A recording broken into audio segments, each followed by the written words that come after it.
Practical Mysticism by Evelyn Underhill. What is mysticism? Those who are interested in that special attitude towards the universe, which is now loosely called mystical, find themselves beset by a multitude of persons who are constantly asking, some with real fervor, some with curiosity, and some with disdain, what is mysticism? When referred to the writings of the mystics themselves, and to other works in which this question appears to be answered, these people reply that such books are wholly incomprehensible to them. On the other hand, the genuine inquirer will find before long a number of self-appointed apostles who are eager to answer his question in many strange and inconsistent ways, calculated to increase rather than resolve the obscurity of his mind.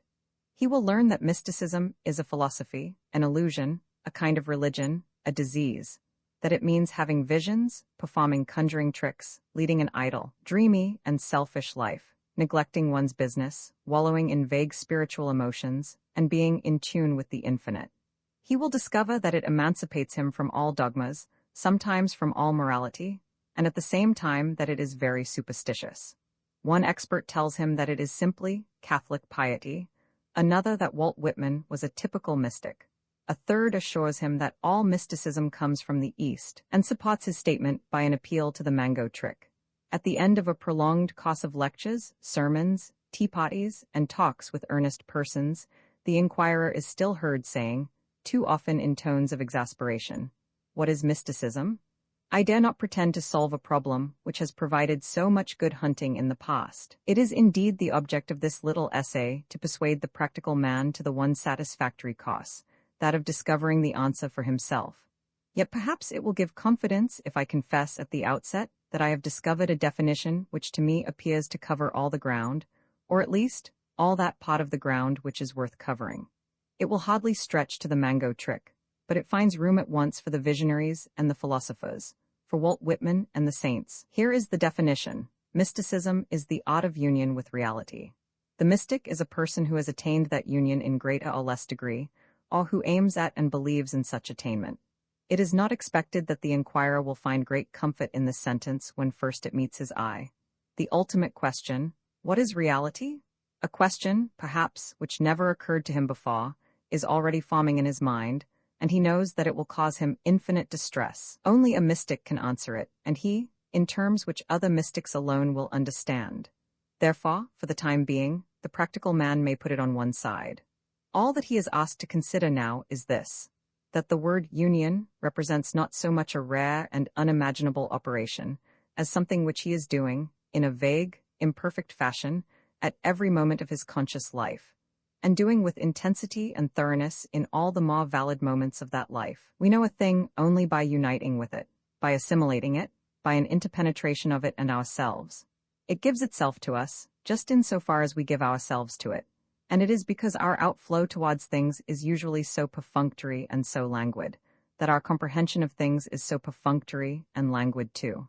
The great Sufi who said that pilgrimage to the place of the wise is to escape the flame of separation, spoke the literal truth. Wisdom is the fruit of communion, ignorance the inevitable portion of those who keep themselves to themselves and stand apart, judging, analyzing the things which they have never truly known. Because he has surrendered himself to it.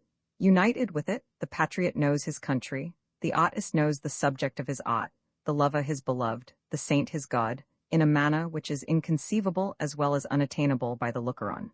Real knowledge, since it always implies an intuitive sympathy more or less intense, is far more accurately suggested by the symbols of touch and taste than by those of hearing and sight. True, analytic thought follows swiftly upon the contact, the apprehension, the union.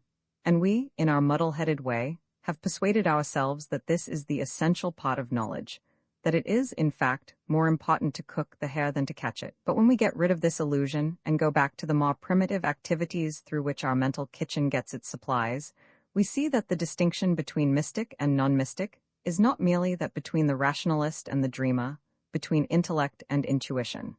The question which divides them is really this: what, out of the mass of material offered to it, shall consciousness seize upon? With what aspects of the universe shall it unite? It is notorious that the operations of the average human consciousness unite the self, not with things as they really are, but with images, notions, aspects of things. The verb to be which he uses so lightly, does not truly apply to any of the objects amongst which the practical man supposes himself to dwell. For him, the hair of reality is always ready jugged. He conceives not the living lovely, wild, swift-moving creature which has been sacrificed in order that he may be fed on the deplorable dish which he calls things as they really are. So complete, indeed, is the separation of his consciousness from the facts of being, that he feels no sense of loss. He is happy enough understanding, garnishing, assimilating the carcass from which the principle of life and growth has been ejected, and whereof only the most digestible portions have been retained. He is not mystical, but sometimes it is suggested to him that his knowledge is not quite so thorough as he supposed. Philosophers in particular have a way of pointing out its clumsy and superficial character, of demonstrating the fact that he habitually mistakes his own private sensations for qualities inherent in the mysterious objects of the external world. From those few qualities of color, size, texture, and the rest, which his mind has been able to register and classify, he makes a label which registers the sum of his own experiences. This he knows, with this he unites, for it is his own creature. It is neat, flat, unchanging, with edges well defined, a thing one can trust. He forgets the existence of other conscious creatures, provided with their own standards of reality. Yet the sea as the fish feels it, the borage as the bee sees it, the intricate sounds of the hedgerow as heard by the rabbit, the impact of light on the eager face of the primrose, the landscape as known in its vastness to the woodlouse and ant. All these experiences, denied to him forever, have just as much claim to the attribute of being as his own partial and subjective interpretations of things. Because mystery is horrible to us, we have agreed for the most part to live in a world of labels, to make of them the current coin of experience, and ignore their merely symbolic character, the infinite gradation of values which they misrepresent. We simply do not attempt to unite with reality. But now and then that symbolic character is suddenly brought home to us. Some great emotion, some devastating visitation of beauty, love, or pain, lifts us to another level of consciousness, and we are aware for a moment of the difference between the neat collection of discrete objects and experiences, which we call the world, and the height, the depth, the breadth of that living, growing, changing fact of which thought, life, and energy are parts, and in which we live and move and have our being. Then we realize that our whole life is enmeshed in great and living forces, terrible because unknown. Even the power which lurks in every coal scuttle, shines in the electric lamp, pants in the motor omnibus, declares itself in the ineffable wonders of reproduction and growth, is supersensual. We do but perceive its results. The more sacred plane of life and energy, which seems to be manifested in the forces we call spiritual and emotional, in love, anguish, ecstasy, adoration, is hidden from us too. Symptoms, appearances, are all that our intellects can discern. Sudden, irresistible inroads from it, all that our hearts can apprehend. The material for an intenser life, a wider, sharper consciousness, a more profound understanding of our own existence, lies at our gates, but we are separated from it. We cannot assimilate it. Except in abnormal moments, we hardly know that it is. We now begin to attach at least a fragmentary meaning to the statement that mysticism is the art of union with reality. We see that the claim of such a poet as Whitman to be a mystic lies in the fact that he has achieved a passionate communion with deeper levels of life than those with which we usually deal, has thrust past the current notion to the fact that the claim of such a saint as Teresa is bound up with her declaration that she has achieved union with the divine essence itself. The visionary is a mystic when his vision mediates to him an actuality beyond the reach of the senses. The philosopher is a mystic when he passes beyond thought to the pure apprehension of truth. The active man is a mystic when he knows his actions to be a part of a greater activity. Blake, Plotinus, Joan of Arc, and John of the Cross. There is a link which binds all these together, but if he is to make use of it, the inquirer must find that link for himself. All four exhibit different forms of the working of the contemplative consciousness, a faculty which is proper to all men, though few take the trouble to develop it. Their attention to life has changed its character, sharpened its focus, and as a result they see, some a wider landscape, some a more brilliant, more significant, more detailed world than that which is apparent to the less educated, less observant vision of common sense. The old story of eyes and no eyes is really the story of the mystical and unmystical types. No eyes, has fixed his attention on the fact that he is obliged to take a walk. For him, the chief factor of existence is his own movement along the road, a movement which he intends to accomplish as efficiently and comfortably as he can. He asks not to know what may be on either side of the hedges. He ignores the caress of the wind until it threatens to remove his hat. He trudges along, steadily, diligently, avoiding the muddy pools, but oblivious of the light which they reflect. Eyes takes the walk too, and for him it is a perpetual revelation of beauty and wonder. The sunlight inebriates him, the winds delight him, the very effort of the journey is a joy. Magic presences throng the roadside, or cry salutations to him from the hidden fields. The rich world through which he moves lies in the foreground of his consciousness, and it gives up new secrets to him at every step.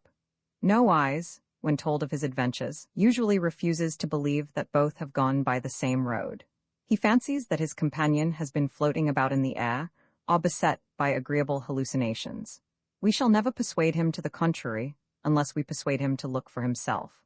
Therefore it is to a practical mysticism that the practical man is here invited, to a training of his latent faculties, a bracing and brightening of his languid consciousness, an emancipation from the fetters of appearance, a turning of his attention to new levels of the world.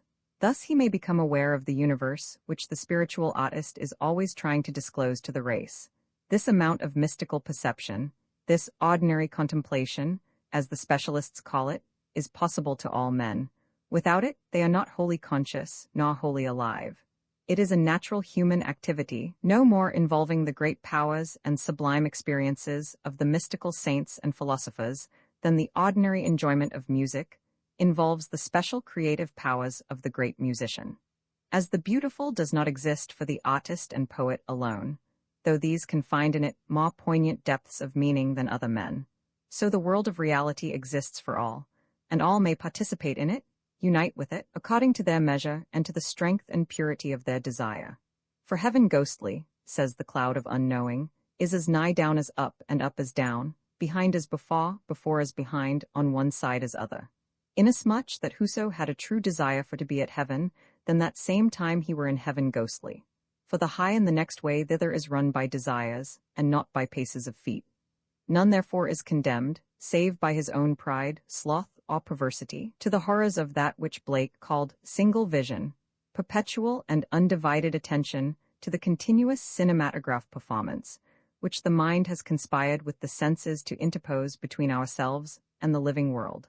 The mystical life, and here the practical man, who has been strangely silent during the last stages of our discourse, shakes himself like a terrier which has achieved dry land again after a bath, and asks once more, with a certain explosive violence, his dear old question, "What is the use of all this?" "You have introduced me," he says further, "to some curious states of consciousness, interesting enough in their way, and to a lot of peculiar emotions, many of which are no doubt most valuable to poets and so on, but it is all so remote from daily life. How is it going to fit in with ordinary existence? How, above all, is it all going to help me?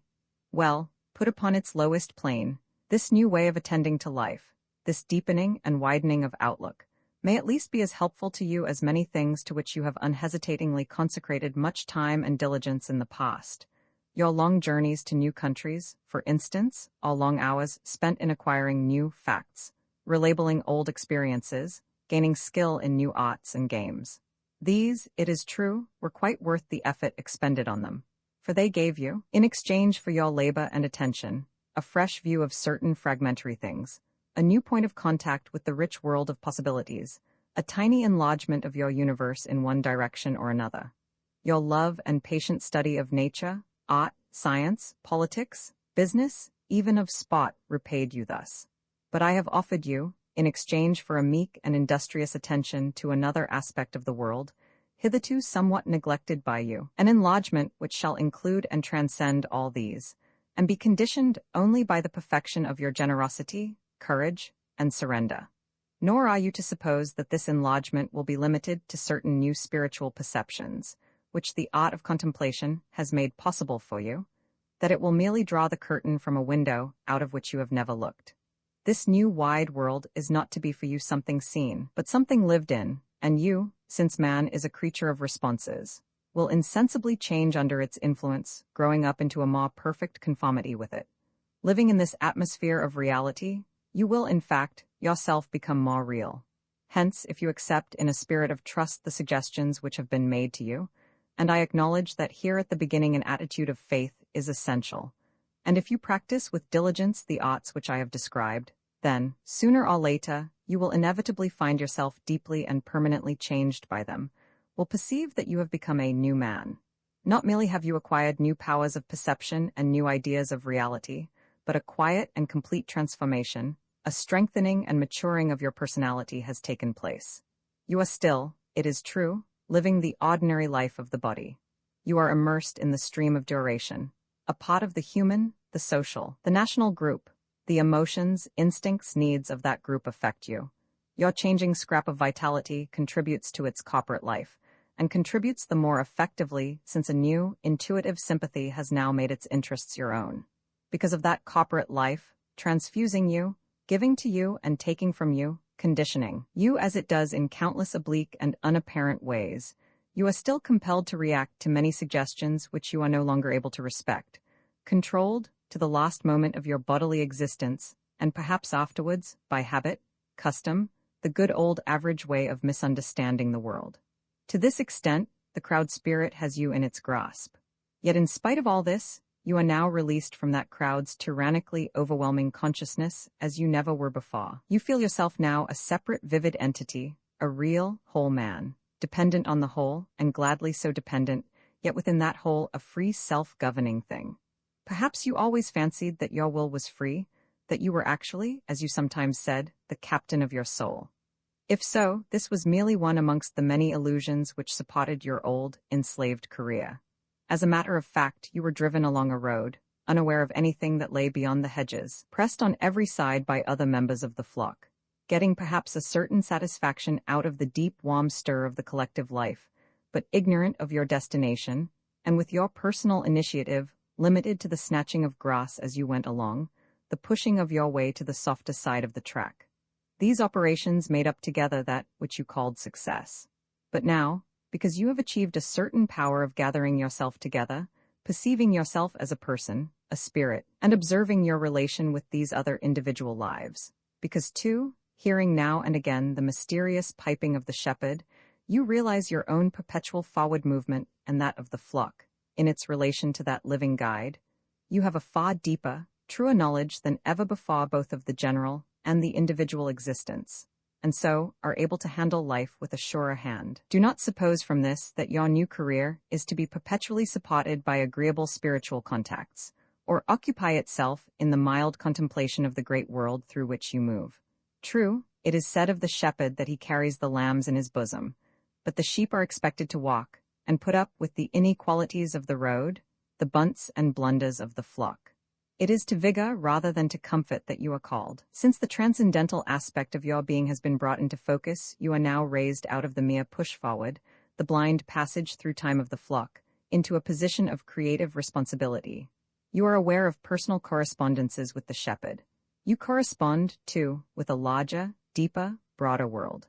The sky and the hedges, the wide lands through which you are moving, the corporate character and meaning of the group to which you belong.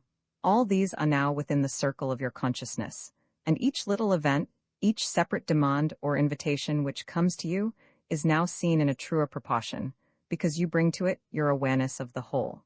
Your journey ceases to be an automatic progress, and takes on some of the characters of a free act. For things are now under you, you are no longer under them. You will hardly deny that this is a practical gain, that this widening and deepening of the range over which your powers of perception work makes you more of a man than you were before, and thus adds to rather than subtracts from your total practical efficiency. It is indeed only when he reaches these levels, and feels within himself this creative freedom, this full actualization of himself, on the one hand, on the other hand the sense of a world order, a love and energy on which he depends, and with whose interests he is now at one, that man becomes fully human, capable of living the real life of eternity in the midst of the world of time. And what, when you have come to it, do you suppose to be your own function in this vast twofold scheme? Is it for nothing, do you think, that you are thus a meeting place of two orders? Surely it is your business, so far as you may, to express in action something of the real character of that universe within which you now know yourself to live. Artists, aware of a more vivid and more beautiful world than other men, are always driven by their love and enthusiasm to try and express, bring into direct manifestation, those deeper significances of form, sound, rhythm, which they have been able to apprehend. And doing this, they taste deeper and deeper truths, make ever closer unions with the real. For them, the duty of creation is tightly bound up with the gift of love. In their passionate outflowing to the universe, which offers itself under one of its many aspects to their adoration, that otherworldly fruition of beauty is always followed, balanced, completed, by a this-world impulse to creation. A desire to fix within the time order, and share with other men, the vision by which they were possessed. Each one, thus bringing new aspects of beauty, new ways of seeing and hearing within the reach of the race, does something to amend the sorry universe of common sense, the more hideous universe of greed, and redeem his fellows from their old, slack servitude to a lower range of significances. It is in action, then, that these find their truest and safest point of insertion into the living, active world of reality. In sharing and furthering its work of manifestation, they know its secrets best. For them, contemplation and action are not opposites, but two interdependent forms of a life that is one, a life that rushes out to a passionate communion with the true and beautiful, only that it may draw from this direct experience of reality a new intensity wherewith to handle the world of things, and remake it, or at least some little bit of it, nearer to the heart's desire. Again, the great mystics tell us that the vision of God in his own light, the direct contact of the soul's substance with the absolute, to which awful experience you drew as near as the quality of your spirit, would permit in the third degree of contemplation, is the prelude, not to a further revelation of the eternal order given to you, but to an utter change, a vivid life springing up within you, which they sometimes call the transforming union, or the birth of the sun in the soul. By this they mean that the spark of spiritual stuff, that high special power or character of human nature, by which you first desired, then tended to, then achieved contact with reality, is as it were fertilized by this profound communion with its origin, becomes strong and vigorous, invades and transmutes the whole personality, and makes of it, not a dreamy mystic, but an active and impassioned servant of the eternal wisdom. So that when these full-grown, fully vital mystics try to tell us about the life they have achieved, it is always an intensely active life that they describe. They say, not that they dwell in restful fruition, though the deep and joyous knowledge of this, perhaps too the perpetual longing for an utter self-loss in it, is always possessed by them, but that they go up and down the ladder of contemplation. They stretch up towards the point, the unique reality to which all the intricate and many-colored lines of life flow, and in which they are merged, and rush out towards those various lives in a passion of active love and service. This double activity, this swinging between rest and work, this alone, they say, is truly the life of man, because this alone represents on human levels something of that inexhaustibly rich yet simple life, ever active yet ever at rest, which they find in God. When he gets to this, then man has indeed actualized his union with reality, because then he is a part of the perpetual creative act, the eternal generation of the divine thought and love. Therefore contemplation, even at its highest, dearest, and most intimate, is not to be for you an end in itself. It shall only be truly yours when it impels you to action, when the double movement of transcendent love, drawing inwards to unity and fruition, and rushing out again to creative acts, is realized in you. You ought to be a living, ardent tool with which the supreme artist works, one of the instruments of his self-manifestation, the perpetual process by which his reality is brought into concrete expression. Now the expression of vision, of reality, of beauty, at an artist's hands, the creation of new life in all forms, has two factors, the living molding creative spirit and the material in which it works. Between these two there is inevitably a difference of tension. The material is at best inert, and merely patient of the informing idea, at worst, directly recalcitrant to it. Hence, according to the balance of these two factors, the amount of resistance offered by stuff to tool, a greater or less energy must be expended, greater or less perfection of result will be achieved. You, accepting the wide, deep universe of the mystic, and the responsibilities that go with it, have by this act taken sides once for all with creative spirit, with the high attention, the unrelaxed effort, the passion for a better, intenser, and more significant life. The adoration to which you are vowed is not an affair of red hassocks and authorized hymn books, but a burning and consuming fire.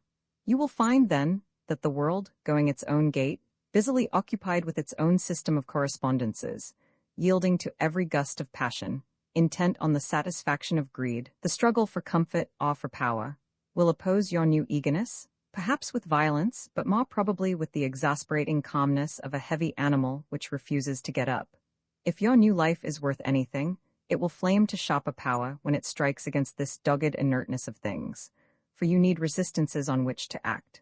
The road to a yea lies through a nay, and righteous warfare is the only way to a living and a lasting peace. Further, you will observe more and more clearly that the stuff of your external world, the method and machinery of the common life, is not merely passively, but actively inconsistent with your sharp interior vision of truth. The heavy animal is diseased as well as indolent. All man's perverse ways of seeing his universe, all the perverse and hideous acts which have sprung from them, these have set up reactions, have produced deep disorders in the world of things. Man is free, and holds the keys of hell as well as the keys of heaven. Within the love-driven universe which you have learned to see as a whole, you will therefore find egotism, rebellion, meanness, brutality, squalor. The work of separated selves whose energies are set athwart the stream.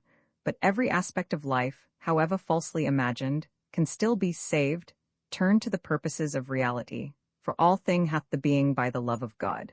Its oppositions are no part of its realness, and therefore they can be overcome. Is there not here, then, abundance of practical work for you to do, work which is the direct outcome of your mystical experience? Are there not here, as the French proverb has it, plenty of cats for you to comb? And isn't it just here, in the new foothold it gives you, the new clear vision and certitude, in its noble, serious, and invulnerable faith, that mysticism is useful, even for the most scientific of social reformers, the most belligerent of politicians, the least sentimental of philanthropists, to bring eternity into time, the invisible into concrete expression, to be to the eternal goodness what his own hand is to a man? These are the plainly expressed desires of all the great mystics.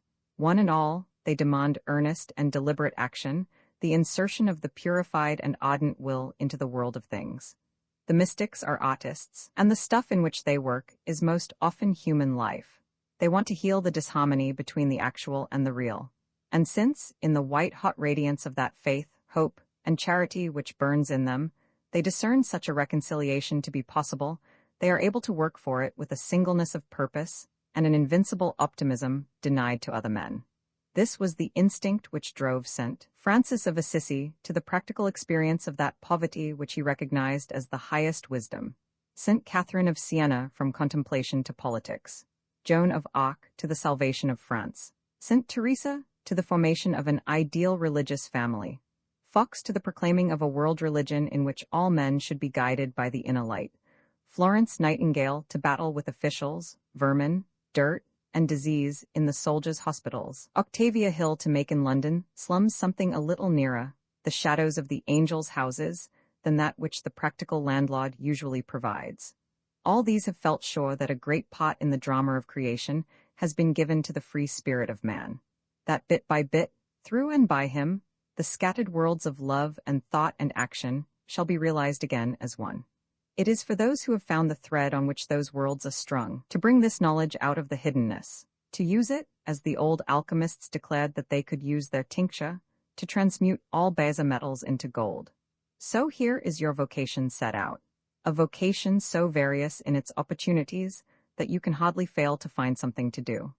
It is your business to actualize within the world of time and space, perhaps by great endeavors in the field of heroic action, perhaps only by small ones in field and market, tram and tube, office and drawing room, in the perpetual give and take of the common life, that more real life, that holy creative energy, which this world manifests as a whole but indifferently.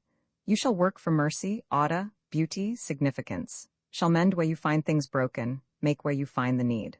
Adoro te devote latens datas, said St. Thomas in his great mystical hymn, and the practical side of that adoration consists in the bringing of the real presence from its hiddenness and exhibiting it before the eyes of other men. Hitherto, you have not been very active in this matter, yet it is the purpose for which you exist, and your contemplative consciousness, if you educate it, will soon make this fact clear to you. The teeming life of nature has yielded up to your loving attention many sacramental images of reality.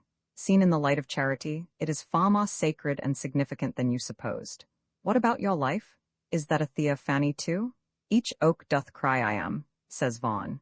Do you proclaim by your existence the grandeur, the beauty, the intensity, the living wonder of that eternal reality within which, at this moment, you stand? Do your hours of contemplation and of action harmonize? If they did harmonize, if everybody's did, then, by these individual adjustments, the complete group consciousness of humanity would be changed, brought back into conformity with the transcendent, and the spiritual world would be actualized within the temporal order at last. Then, that world of false imagination, senseless conflicts and sham values, into which our children are now born, would be annihilated. The whole race, not merely a few of its noblest, most clear-sighted spirits, would be in union with God. And men, transfused by his light and heat, direct and willing agents of his pure activity, would achieve that completeness of life which the mystics dare to call deification. This is the substance of that redemption of the world, which all religions proclaim or demand. The consummation which is crudely imagined in the apocalyptic dreams of the prophets and seers. It is the true incarnation of the divine wisdom, and you must learn to see with Paul the pains and disorders of creation, your own pains, efforts, and difficulties too, as incidents in the travail of that royal birth. Patriots have sometimes been asked to think imperially. Mystics are asked to think celestially, and this, not when considering the things usually called spiritual, but when dealing with the concrete accidents, the evil and sadness, the cruelty, failure, and degeneration of life. So, what is being offered to you is not merely a choice amongst new states of consciousness, new emotional experiences, though these are indeed involved in it, but above all else, a larger and intenser life, a career, a total consecration to the interests of the real. This life shall not be abstract and dreamy, made up, as some imagine, of negations. It shall be violently practical and affirmative, giving scope for a limitless activity of will, heart, and mind working within the rhythms of the divine idea. It shall cost much, making perpetual demands on your loyalty, trust, and self-sacrifice, proving now the need and the worth of that training in renunciation which was forced on you at the beginning of your interior life. It shall be both deep and wide, embracing in its span all those aspects of reality which the gradual extension of your contemplative powers has disclosed to you, making the inner and outer worlds to be indivisibly one. And because the emphasis is now forever shifted from the accidents to the substance of life, it will matter little where and how this career is actualized, whether in convent or factory, study or battlefield, multitude or solitude, sickness or strength. These fluctuations of circumstance will no longer dominate you, since it is love that payeth for all. Yet by all this, it is not meant that the opening up of the universe, the vivid consciousness of a living reality and your relation with it, which came to you in contemplation, will necessarily be a constant or a governable feature of your experience. Even under the most favorable circumstances, you shall and must move easily and frequently between that spiritual fruition and active work in the world of men. Often enough, it will slip from you utterly. Often your most diligent effort will fail to recapture it, and only its fragrance will remain. The more intense those contacts have been, the more terrible will be your hunger and desolation when they are thus withdrawn. For increase of susceptibility means more pain as well as more pleasure, as every artist knows. But you will find in all that happens to you, all that opposes and grieves you, even in those inevitable hours of darkness when the doors of true perception seem to close, and the cruel tangles of the world are all that you can discern, an inward sense of security which will never cease. All the waves that buffet you about, shaking sometimes the strongest faith and hope, are yet parts and aspects of one ocean. Did they wreck you utterly, that ocean would receive you, and there you would find, overwhelming and transfusing you, the unfathomable substance of all life and joy. Whether you realize it in its personal or impersonal manifestation, the universe is now friendly to you, and as he is a suspicious and unworthy lover who asks every day for renewed demonstrations of love, so you do not demand from it perpetual reassurances. It is enough that once it showed you its heart. A link of love now binds you to it forevermore. In spite of derelictions, in spite of darkness and suffering, your will is harmonized with the will that informs the whole. We said, at the beginning of this discussion, that mysticism was the art of union with reality, that it was, above all else, a science of love. Hence, the condition to which it looks forward and towards which the soul of the contemplative has been stretching out, is a condition of being, not of seeing. As the bodily senses have been produced under pressure of man's physical environment, and their true aim is not the enhancement of his pleasure or his knowledge, but a perfecting of his adjustment to those aspects of the natural world which concern him, so the use and meaning of the spiritual senses are strictly practical too. These, when developed by a suitable training, reveal to man a certain measure of reality, not in order that he may gaze upon it, but in order that he may react to it, learn to live in, with, and for it, growing and stretching into more perfect harmony with the eternal order, until at last, like the blessed ones of Dante's vision, the clearness of his flame responds to the unspeakable radiance of the enkindling light. Roman 2. The world of reality. The practical man may justly observe at this point that the world of single vision is the only world he knows, that it appears to him to be real, solid, and self-consistent, and that until the existence, at least the probability, of other planes of reality is made clear to him, all talk of uniting with them is mere moonshine, which confirms his opinion of mysticism as a game fit only for idle women and inferior poets. Plainly, then, it is the first business of the missionary to create, if he can, some feeling of dissatisfaction with the world within which the practical man has always lived and acted, to suggest something of its fragmentary and subjective character. We turn back, therefore, to a further examination of the truism, so obvious to those who are philosophers, so exasperating to those who are not, that man dwells, under normal conditions, in a world of imagination rather than a world of facts, that the universe in which he lives and at which he looks is but a construction which the mind has made from some few amongst the wealth of materials at its disposal. The relation of this universe to the world of fact is not unlike the relation between a tapestry picture and the scene which it imitates. You, practical man, are obliged to weave your image of the outer world upon the hard warp of your own mentality, which perpetually imposes its own convention and checks the free representation of life. As a tapestry picture, however various and full of meaning, is ultimately reducible to little squares, so the world of common sense is ultimately reducible to a series of static elements conditioned by the machinery of the brain. Subtle curves, swift movement, delicate gradation, that machinery cannot represent. It leaves them out. From the countless suggestions, the tangle of many-colored wools which the real world presents to you, you snatch one here and there. Of these you weave together those which are the most useful, the most obvious, the most often repeated, which make a tidy and coherent pattern when seen on the right side. Shut up with this symbolic picture, you soon drop into the habit of behaving to it as though it were not a representation but a thing. On it you fix your attention, with it you unite. Yet, did you look at the wrong side, at the many short ends, the clumsy joins and patches, this simple philosophy might be disturbed. You would be forced to acknowledge the conventional character of the picture you have made so cleverly, the wholesale waste of material involved in the weaving of it. For only a few amongst the wealth of impressions we receive are seized and incorporated into our picture of the world. Further, it might occur to you that a slight alteration in the rhythm of the senses would place at your disposal a complete new range of material, opening your eyes and ears to sounds, colors, and movements now inaudible and invisible, removing from your universe those which you now regard as part of the established order of things. Even the strands which you have made use of might have been combined in some other way, with disastrous results to the world of common sense, yet without any diminution of their own reality. Nor can you regard these strands themselves as ultimate, as the most prudent of logicians might venture to deduce from a skein of wool the probable existence of a sheep.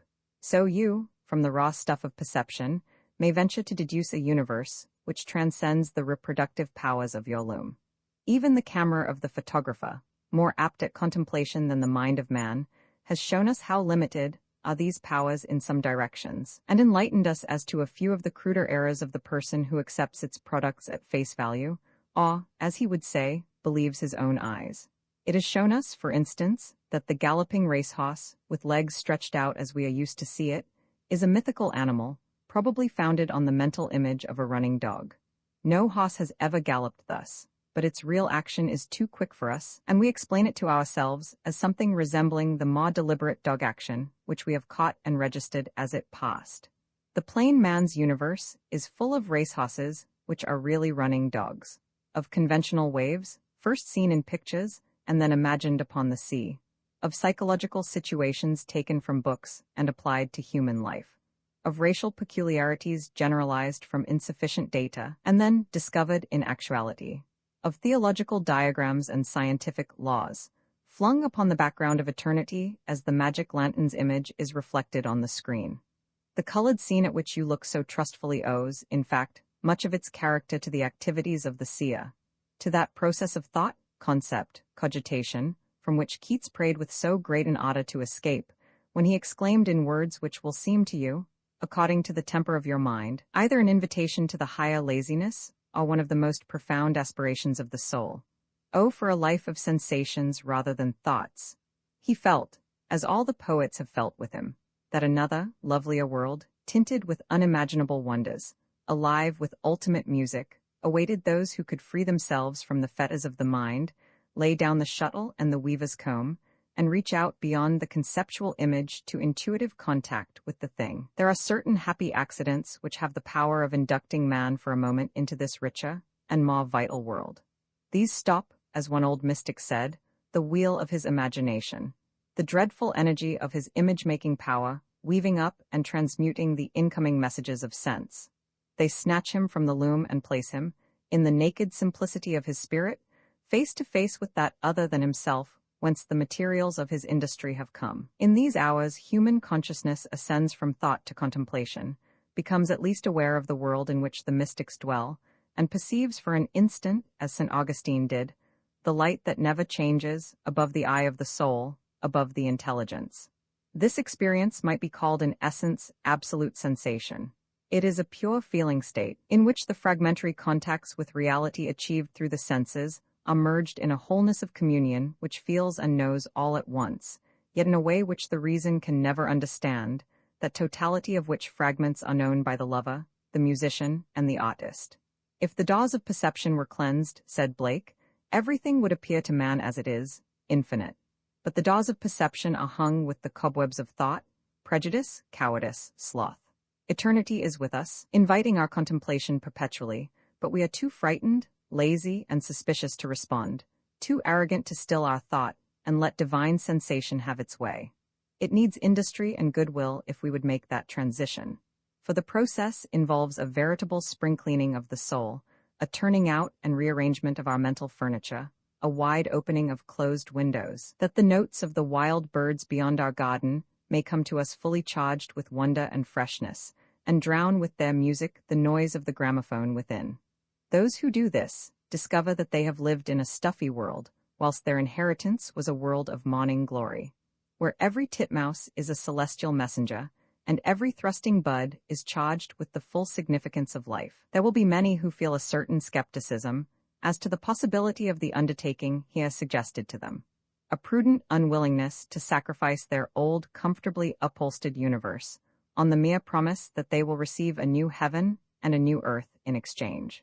These careful ones may like to remind themselves that the vision of the world presented to us by all the great artists and poets, those creatures whose very existence would seem so strange to us, were we not accustomed to them, perpetually demonstrates the many-graded character of human consciousness, the new worlds which await it, once it frees itself from the tyranny of those labor-saving contrivances with which it usually works, leaving on one side the more subtle apprehensions which we call spiritual, even the pictures of the old Chinese draftsmen and the modern impressionists, of Watteau and of Turner, of Manet, Degas, and Cézanne, the poems of Blake, Wordsworth, Shelley, Whitman, these, and countless others, assure you that their creators have enjoyed direct communion, not with some vague world of fancy, but with a visible natural order which you have never known. These have seized and woven into their pictures strands which never presented themselves to you, significant forms which elude you, tones and relations to which you are blind, living facts for which your conventional world provides no place. They prove by their works that Blake was right when he said that a fool sees not the same tree that a wise man sees, and that psychologists, insisting on the selective action of the mind, the fact that our preconceptions govern the character of our universe, do but teach the most demonstrable of truths. Did you take them seriously, as you should, their ardent reports might well disgust you with the dull and narrow character of your own consciousness. What is it, then, which distinguishes the outlook of great poets and artists from the arrogant subjectivism of common sense? Innocence and humility distinguish it. These persons prejudge nothing, criticize nothing. To some extent, their attitude to the universe is that of children, and because this is so, they participate to that extent in the heaven of reality. According to their measure, they have fulfilled Keats' aspiration. They do live a life in which the emphasis lies on sensation rather than on thought. For the state which he then struggled to describe was that ideal state of pure receptivity, of perfect correspondence with the essence of things, of which all artists have a share, and which a few great mystics appear to have possessed, not indeed in its entirety, but to an extent which made them, as they say, one with the reality of things. The greater the artist is, the wider and deeper is the range of this pure sensation. The more sharply he is aware of the torrent of life and loveliness, the rich profusion of possible beauties and shapes. He always wants to press deeper and deeper, to let the span of his perception spread wider and wider, till he unites with the whole of that reality which he feels all about him, and of which his own life is a part. He is always tending, in fact, to pass over from the artistic to the mystical state. In artistic experience, then, in the artist's perennial effort to actualize the ideal which Keats expressed, we may find a point of departure for our exploration of the contemplative life. What would it mean for a soul that truly captured it? This life in which the emphasis should lie on the immediate percepts, the messages the world pours in on us, instead of on the sophisticated universe into which our clever brains transmute them. Plainly, it would mean the achievement of a new universe, a new order of reality. Escape from the terrible museum-like world of daily life, where everything is classified and labeled, and all the graded fluid facts which have no label are ignored. It would mean an innocence of eye and innocence of ear impossible for us to conceive, the impassioned contemplation of pure form, freed from all the meanings with which the mind has draped and disguised it, the recapturing of the lost mysteries of touch and fragrance, most wonderful amongst the avenues of sense. It would mean the exchanging of the neat, conceptual world our thoughts build up, fenced in by the solid ramparts of the possible, for the inconceivable richness of that unwalled world from which we have subtracted it. It would mean that we should receive from every flower, not merely a beautiful image to which the label flower has been affixed, but the full impact of its unimaginable beauty and wonder, the direct sensation of life having communion with life. That the sense of ceasing rain, the voice of trees, the deep softness of the kitten's fur, the acrid touch of sorrel on the tongue, should be in themselves profound, complete, and simple experiences, calling forth simplicity of response in our souls. Thus understood, the life of pure sensation is the meat and drink of poetry, and one of the most accessible avenues to that union with reality which the mystic declares to us as the very object of life. But the poet must take that living stuff direct from the field and river, without sophistication, without criticism, as the life of the soul is taken direct from the altar, with an awe that admits not of analysis. He must not subject it to the cooking, filtering process of the brain. It is because he knows how to elude this dreadful sophistication of reality, because his attitude to the universe is governed by the supreme artistic virtues of humility and love, that poetry is what it is. And I include in the sweep of poetic art the colored poetry of the painter, and the wordless poetry of the musician and the dancer too. At this point the critical reader will certainly offer an objection. You have been inviting me, he will say, to do nothing more or less than trust my senses, and this too on the authority of those impracticable dreamers the poets. Now, it is notorious that our senses deceive us. Everyone knows that, and even your own remarks have already suggested it. How, then, can a wholesale and uncritical acceptance of my sensations help me to unite with reality? Many of these sensations we share with the animals. In some, the animals obviously surpass us. Will you suggest that my terrier, smelling his way through an uncoordinated universe, is a better mystic than I? To this, I reply that the terrier's contacts with the world are doubtless crude and imperfect, yet he has indeed preserved a directness of apprehension which you have lost. He gets and responds to the real smell, not a notion or a name.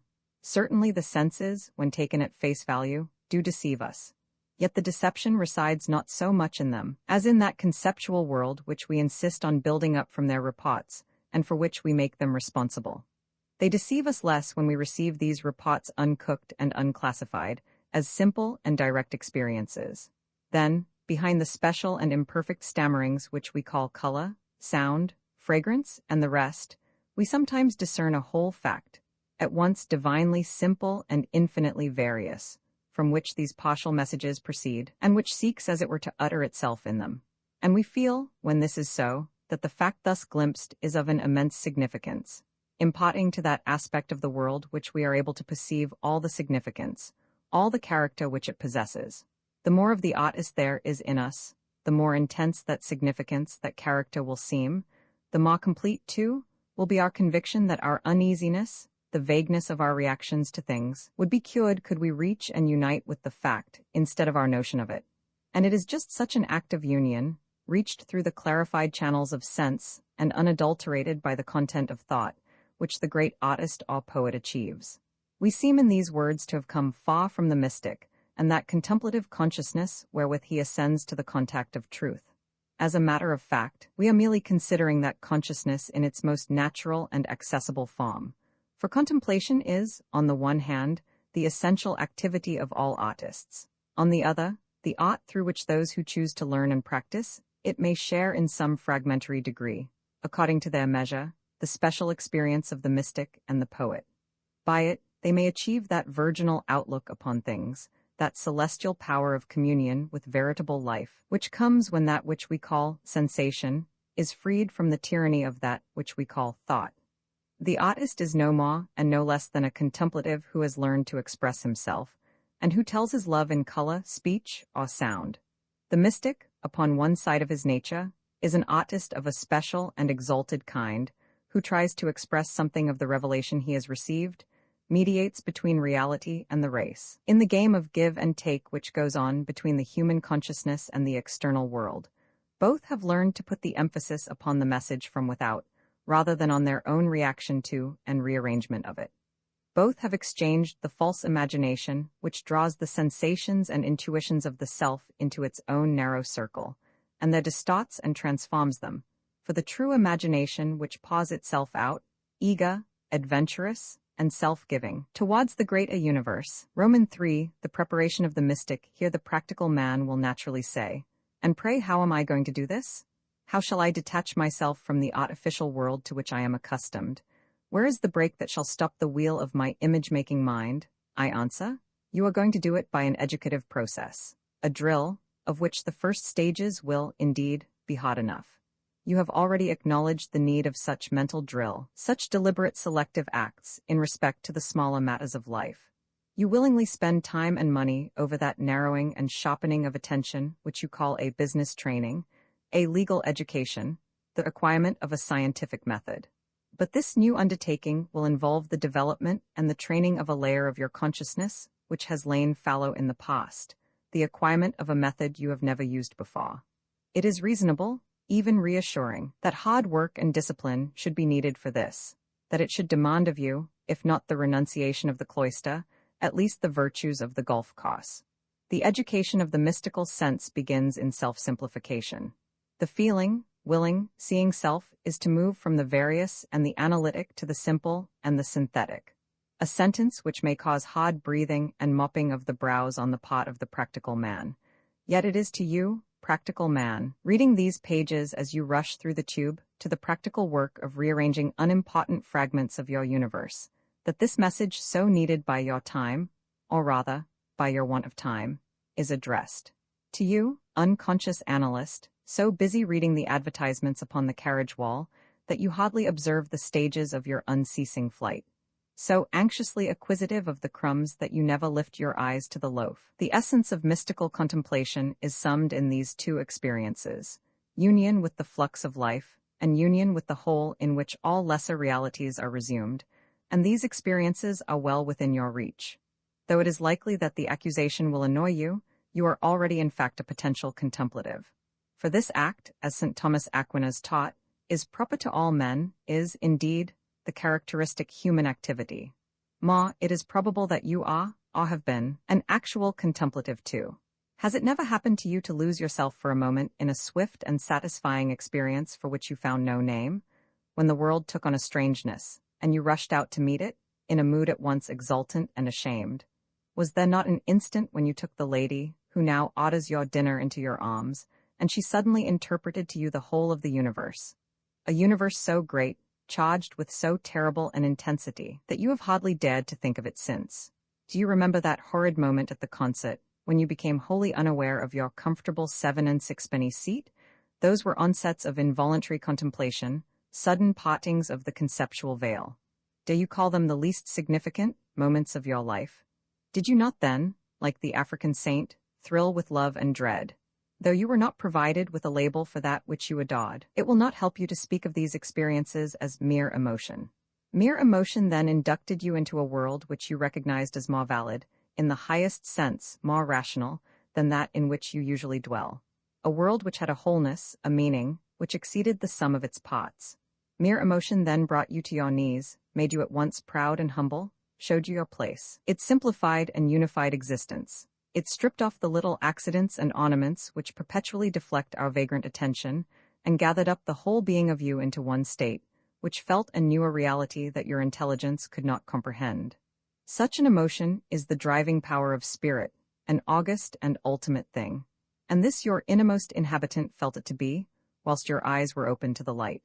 Now that simplifying act, which is the preliminary of all mystical experience, that gathering of the scattered bits of personality into the one which is really you, into the unity of your spirit, as the mystics say, the great forces of love, beauty, wonder, grief, may do for you now and again. These lift you perforce from the consideration of the details to the contemplation of the all, turn you from the tidy world of image to the ineffable world of fact. But they are fleeting and ungovernable experiences, descending with dreadful violence on the soul. Are you willing that your participation in reality shall depend wholly on these incalculable visitations, on the sudden wind and rain that wash your windows and let in the vision of the landscape at your gates? You can, if you like, keep those windows clear. You can, if you choose to turn your attention that way, learn to look out of them. These are the two great phases in the education of every contemplative, and they are called in the language of the mystics the purification of the senses and the purification of the will. Those who are so fortunate as to experience in one of its many forms the crisis which is called conversion are seized, as it seems to them, by some power stronger than themselves and turned perforce in the right direction. They find that this irresistible power has cleansed the windows of their homely coat of grime, and they look out, literally, upon a new heaven and new earth. The long, quiet work of adjustment which others must undertake before any certitude rewards them is for these concentrated into one violent shattering and rearranging of the self, which can now begin its true career of correspondence with the reality it has perceived. To persons of this type I do not address myself, but rather to the ordinary plodding scholar of life, who must reach the same goal by a more gradual road. What is it that smears the windows of the senses? Thought, convention, self-interest. We throw a mist of thought between ourselves and the external world, and through this we discern, as in a glass darkly, that which we have arranged to see. We see it in the way in which our neighbors see it, sometimes through a pink veil, sometimes through a gray. Religion, indigestion, priggishness, or discontent may drape the panes. The prismatic colors of a fashionable school of art may stain them.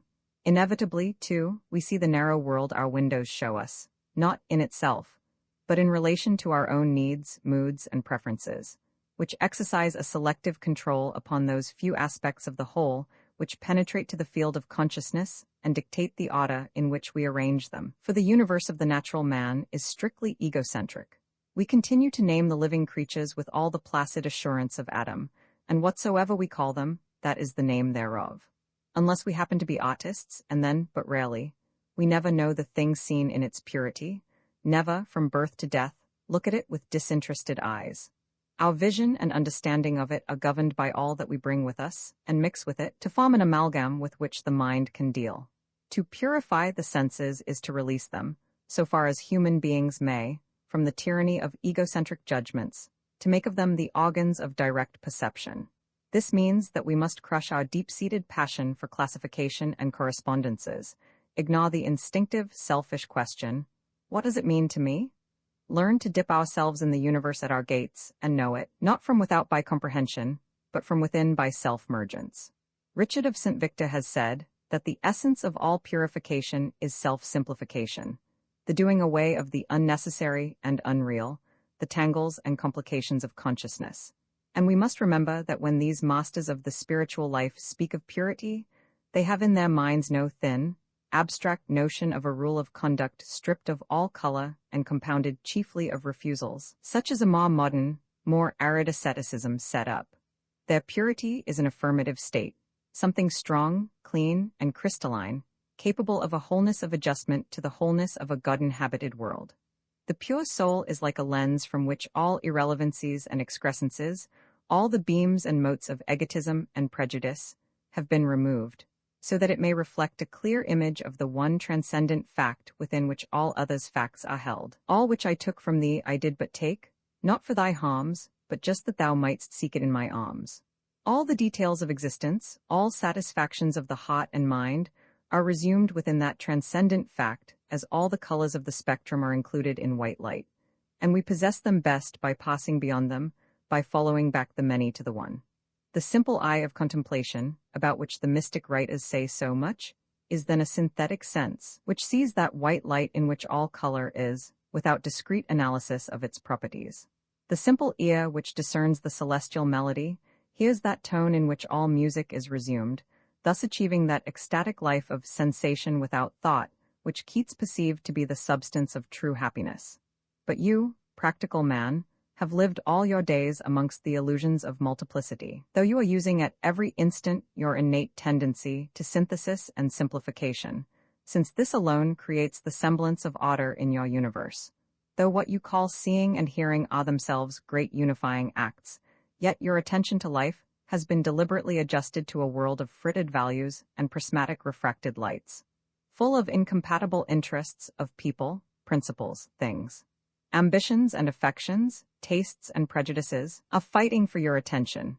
Your poor, worried consciousness flies to and fro amongst them. It has become a restless and a complicated thing. At this very moment, your thoughts are buzzing like a swarm of bees. The reduction of this fevered complex to a unity appears to be a task beyond all human power. Yet the situation is not as hopeless for you as it seems. All this is only happening upon the periphery of the mind, where it touches and reacts to the world of appearance. At the center, there is a stillness which even you are not able to break. There, the rhythm of your duration is one with the rhythm of the universal life. There, your essential self exists, the permanent being which persists through and behind the flow and change of your conscious states. You have been snatched to that center once or twice. Turn your consciousness inward to it deliberately. Retreat to that point whence all the various lines of your activities flow, and to which at last they must return. Since this alone of all that you call your selfhood is possessed of eternal reality, it is surely a counsel of prudence to acquaint yourself with its peculiarities and its powers. Take your seat within the heart of the thousand-petaled lotus, cries the Eastern visionary. Hold thou to thy center, says his Christian brother, and all things shall be thine. This is a practical recipe, not a pious exhortation. The thing may sound absurd to you, but you can do it if you will. Standing back, as it were, from the vague and purposeless reactions in which most men fritter their vital energies. Then you can survey with a certain calm, a certain detachment, your universe and the possibilities of life within it. Can discern, too, if you be at all inclined to mystical adventure, the stages of the road along which you must pass on your way towards harmony with the real. This universe, these possibilities, are far richer, yet far simpler than you have supposed. Seen from the true center of personality, instead of the usual angle of self-interest, the scattered parts arrange themselves in order. You begin to perceive those graduated levels of reality with which a purified and intensified consciousness can unite. So, too, the road is more logically planned, falls into more comprehensible stages, than those who dwell in a world of single vision are willing to believe. Now, it is a paradox of human life, often observed even by the most concrete and unimaginative of philosophers, that man seems to be poised between two contradictory orders of reality. Two planes of existence, or, perhaps, two ways of apprehending existence, lie within the possible span of his consciousness. that great pair of opposites which metaphysicians call being and becoming, eternity and time, unity and multiplicity, and others mean, when they speak of the spiritual and the natural worlds, represents the two extreme forms under which the universe can be realized by him. The greatest men, those whose consciousness is extended to full span, can grasp, be aware of, both. They know themselves to live, both in the discrete, manifested, ever-changeful parts and appearances, and also in the whole fact. They react fully to both. For them, there is no conflict between the parochial and the patriotic sense. More than this, a deep instinct sometimes assures them that the inner spring or secret of that whole fact is also the inner spring and secret of their individual lives, and that here, in this third factor, the disharmonies between the part and the whole are resolved. As they know themselves to dwell in the world of time and yet to be capable of transcending it, so the ultimate reality, they think, inhabits yet inconceivably exceeds all that they know to be. As the soul of the musician controls and exceeds not merely each note of the flowing melody, but also the whole of that symphony in which these cadences must play their part. That invulnerable spark of vivid life, that inward light which these men find at their own centers when they seek for it, is for them an earnest of the uncreated light, the ineffable splendor of God, dwelling at, and energizing within the heart of things. For this spark is at once one with, yet separate from, the universal soul. So then, man, in the person of his greatest and most living representatives, feels himself to have implicit correspondences with three levels of existence, which we may call the natural, the spiritual, and the divine. The road on which he is to travel, therefore, the mystical education which he is to undertake, shall successively unite him with these three worlds, stretching his consciousness to the point at which he finds them first as three, and at last as one. Under normal circumstances, even the first of them, the natural world of becoming, is only present to him, unless he be an artist, in a vague and fragmentary way.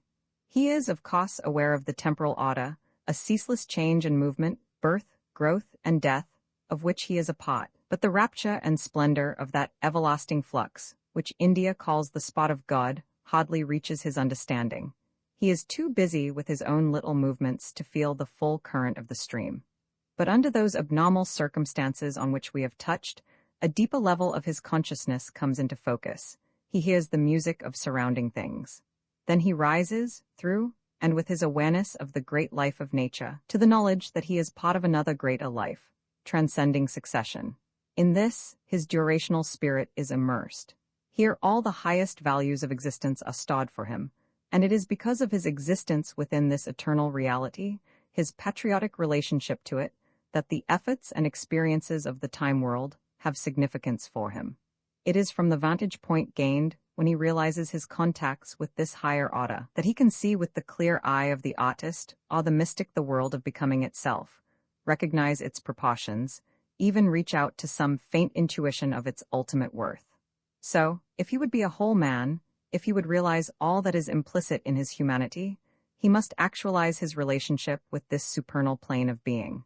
And he shall do it, as we have seen, by simplification, by a deliberate withdrawal of attention from the bewildering multiplicity of things, a deliberate humble surrender of his image-making consciousness.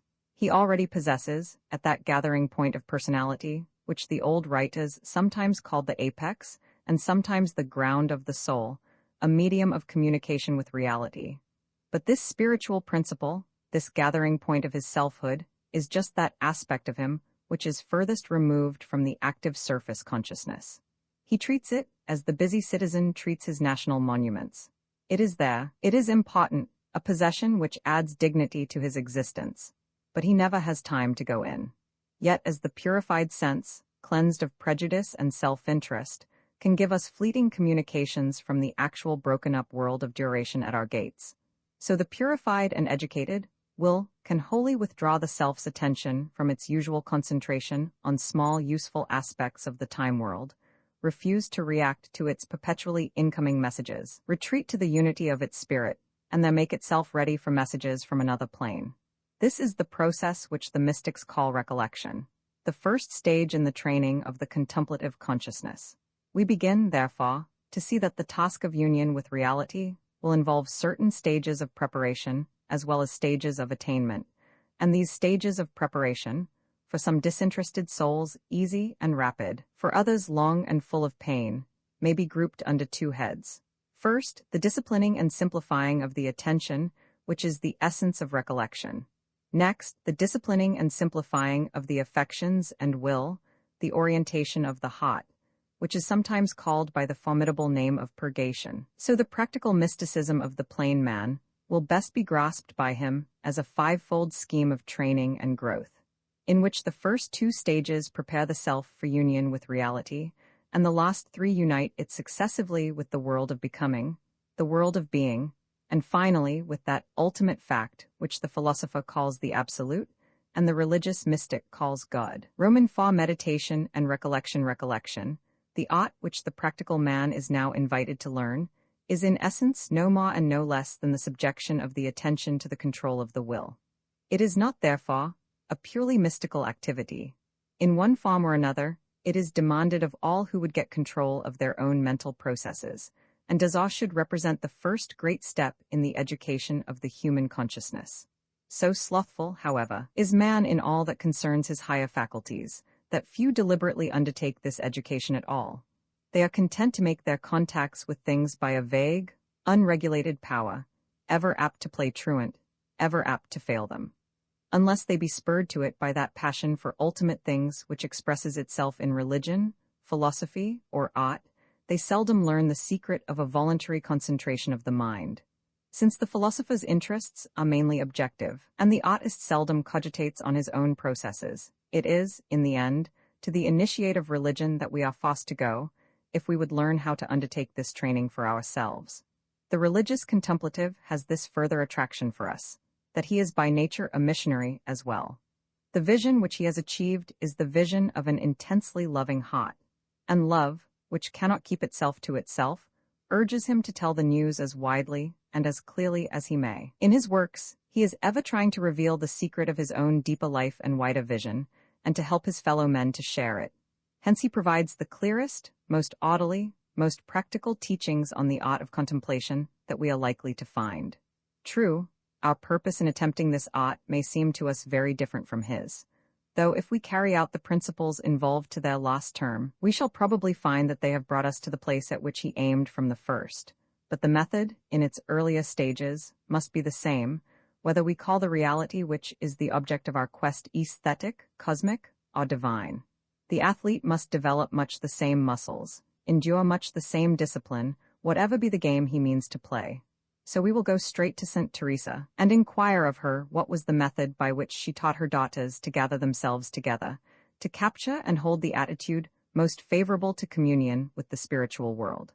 She tells us, and here she accords with the great tradition of the Christian contemplatives, a tradition which was evolved under the pressure of long experience, that the process is a gradual one. The method to be employed is a slow, patient training of material which the license of years has made intractable, not the sudden, easy turning of the mind in a new direction, that it may minister to a new fancy for the mystical view of things. Recollection begins, she says, in the deliberate and regular practice of meditation, a perfectly natural form of mental exercise, though at first a hard one. Now meditation is a halfway house between thinking and contemplating, and as a discipline, it derives its chief value from this transitional character.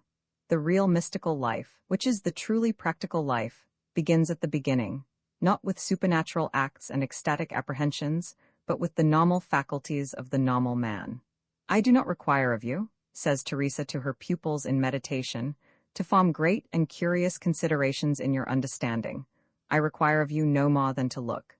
It might be thought that such looking at the spiritual world, simply, intensely, without cleverness, such an opening of the eye of eternity, was the essence of contemplation itself, and indeed one of the best definitions has described that art as a loving sight, a peering into heaven with the ghostly eye. But the self who is yet at this early stage of the pathway to reality is not asked to look at anything new, to peer into the deeps of things, only to gaze with a new and cleansed vision on the ordinary intellectual images, the labels and the formula, the objects and ideas, even the external symbols, amongst which it has always dwelt. It is not yet advanced to the seeing of fresh landscapes. It is only able to re-examine the furniture of its home and obtain from this exercise a skill, and a control of the attention, which shall afterwards be applied to greater purposes. Its task is here to consider that furniture, as the Victorians called this preliminary training. To take, that is, a more starry view of it, standing back from the whirl of the earth, and observing the process of things. Take, then, an idea, an object from amongst the common stock, and hold it before your mind. The selection is large enough. All sentient beings may find subjects of meditation to their taste, for there lies a universal behind every particular of thought, however concrete it may appear, and within the most rational propositions, the meditative eye may glimpse a dream. Reason has moons, but moons not hers, lie mirrored on her sea, confounding her astronomers, but, oh delighting me! Even those objects which minister to our sense life may well be used to nourish our spirits too. Who has not watched the intent meditations of a comfortable cat brooding upon the absolute mouse? You, if you have a philosophic twist, may transcend such relative views of reality, and try to meditate on time, succession, even being itself, or again on human intercourse, birth, growth, and death, on a flower, a river, the various tapestries of the sky. Even your own emotional life will provide you with the ideas of love, joy, peace, mercy, conflict, desire. You may range, with Kant, from the stars to the moral law. If your turn be to religion, the richest and most evocative of fields is open to your choice, from the plaster image to the mysteries of faith. But the choice made, it must be held and defended during the time of meditation against all invasions from without, however insidious their encroachments, however spiritual their disguise. It must be brooded upon, gazed at, seized again and again, as distractions seem to snatch it from your grasp. A restless bottom, a dreary conviction of your own incapacity, will presently attack you. This, too, must be resisted at sod point. The first quarter of an hour thus spent in attempted meditation will be, indeed, a time of warfare, which should at least convince you how unruly, how ill-educated is your attention, how miserably ineffective your will, how far away you are from the captaincy of your own soul. It should convince, too, the most common sense of philosophers of the distinction between real time, the true stream of duration which is life, and the sequence of seconds so carefully measured by the clock. Never before has the stream flowed so slowly, or 15 minutes taken so long to pass. Consciousness has been lifted to a longer, slower rhythm, and is not yet adjusted to its solemn march. But striving for this new poise, intent on the achievement of it, presently it will happen to you to find that you have indeed, though how you know not, entered upon a fresh plane of perception, altered your relation with things. First, the subject of your meditation begins, as you surrender to its influence, to exhibit unsuspected meaning, beauty, power. A perpetual growth of significance keeps pace with the increase of attention which you bring to bear on it, that attention which is the one agent of all your apprehensions, physical and mental alike. It ceases to be thin and abstract. You sink, as it were, into the deeps of it, rest in it, unite with it, and learn, in this still, intent communion, something of its depth and breadth and height, as we learn by direct intercourse to know our friends. Moreover, as your meditation becomes deeper, it will defend you from the perpetual assaults of the outer world. You will hear the busy hum of that world as a distant exterior melody, and know yourself to be in some sort withdrawn from it. You have set a ring of silence between you and it, and behold, within that silence you are free. You will look at the colored scene, and it will seem to you thin and papery, only one amongst countless possible images of a deeper life as yet beyond your reach. And gradually, you will come to be aware of an entity, a you, who can thus hold at arm's length be aware of, look at, an idea, a universe other than itself. By this voluntary painful act of concentration, this first step upon the ladder which goes, as the mystics would say, from multiplicity to unity, you have to some extent withdrawn yourself from that union with unrealities, with notions and concepts, which has hitherto contented you, and at once all the values of existence are changed. The road to a yeah lies through a nay. You, in this preliminary movement of recollection, are saying your first deliberate no to the claim which the world of appearance makes to a total possession of your consciousness, and are thus making possible some contact between that consciousness and the world of reality. Now turn this new purified and universalized gaze back upon yourself. Observe your own being in a fresh relation with things, and surrender yourself willingly to the moods of astonishment, humility, joy, perhaps of deep shame or sudden love, which invade your heart as you look. So doing patiently, day after day, constantly recapturing the vagrant attention, ever renewing the struggle for simplicity of sight, you will at last discover that there is something within you, something behind the fractious, conflicting life of desire, which you can recollect, gather up, make effective for new life. You will, in fact, know your own soul for the first time, and learn that there is a sense in which this real you is distinct from, an alien within, the world in which you find yourself, as an actor has another life when he is not on the stage.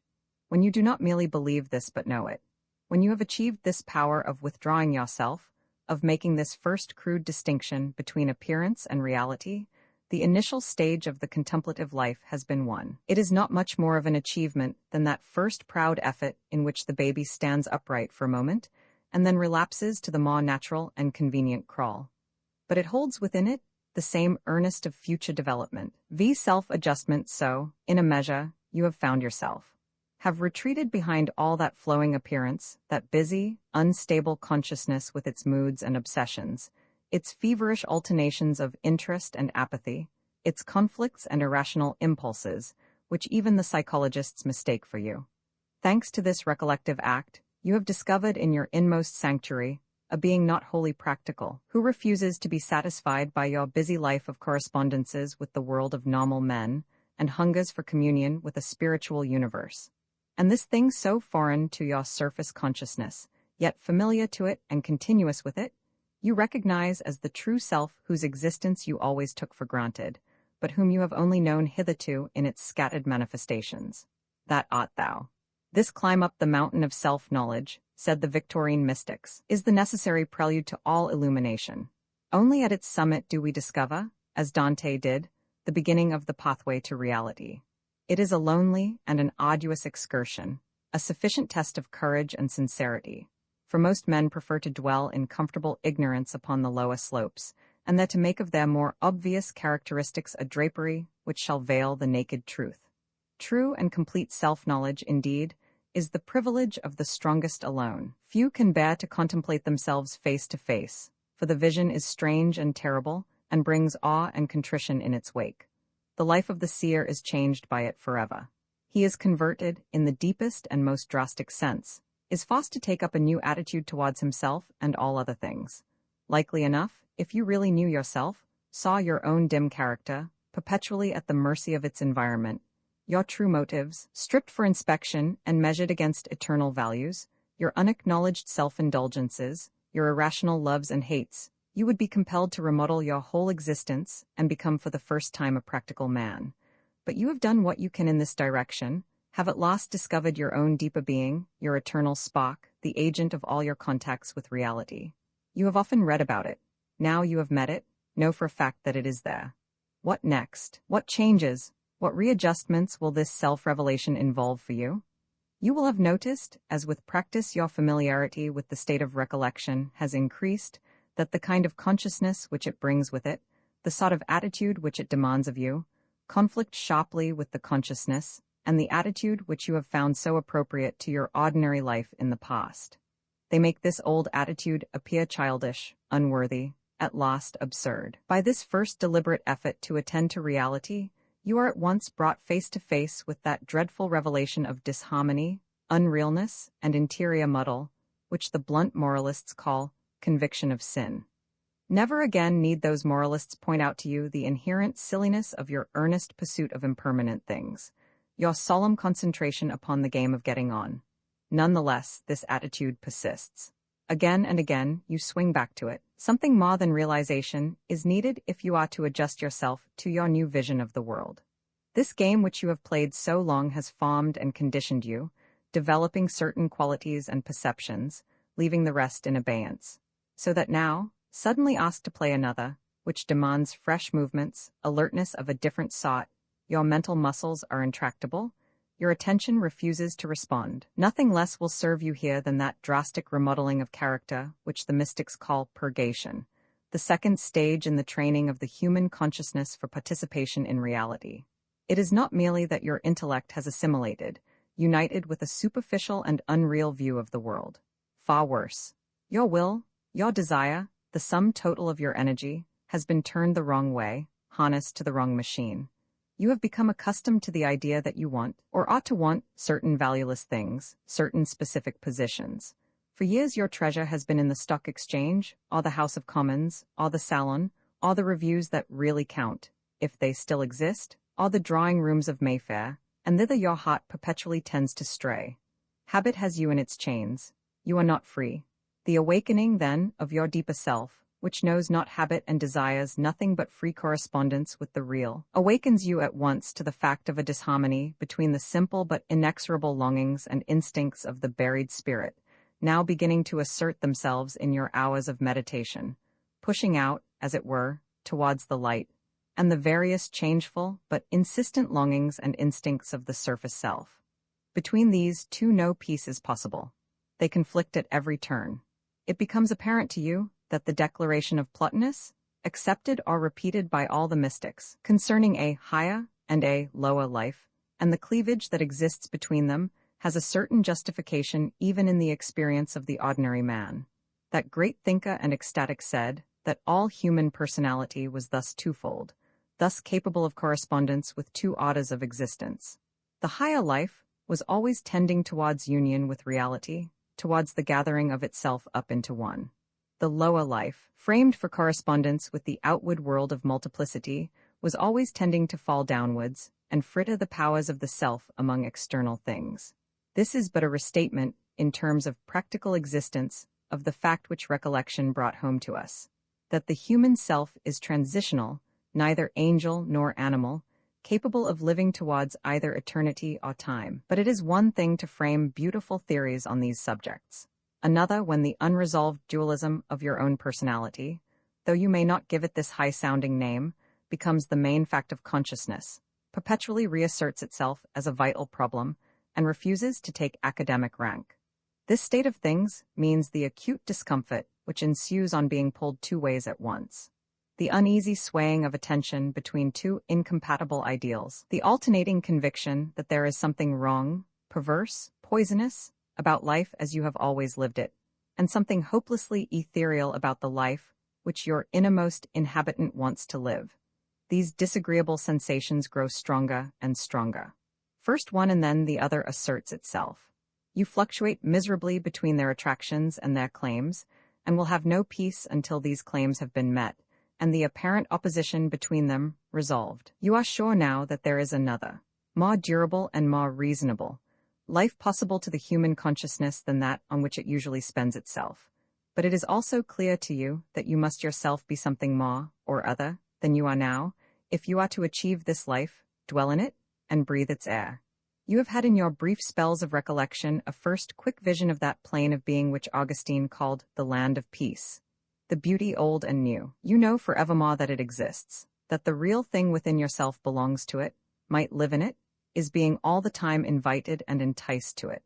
You begin, in fact, to feel and know in every fiber of your being the mystical need of union with reality, and to realize that the natural scene which you have accepted so trustfully cannot provide the correspondences toward which you are stretching out. Nevertheless, it is to correspondences with this natural order that you have given for many years your full attention, your desire, your will.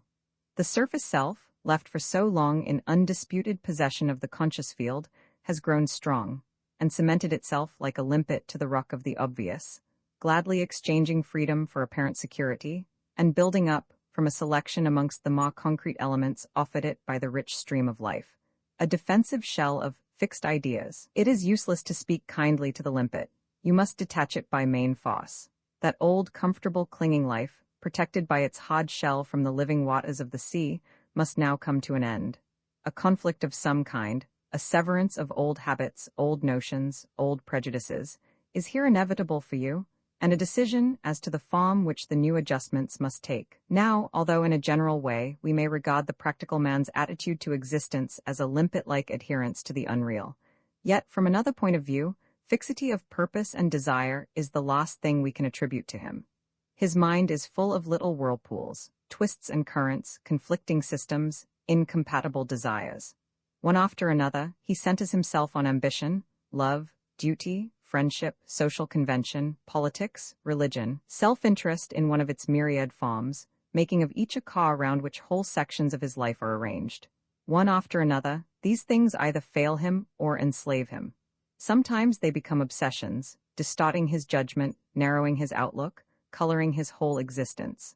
Sometimes they develop inconsistent characters, which involve him in public difficulties, private compromises, and self-deceptions of every kind.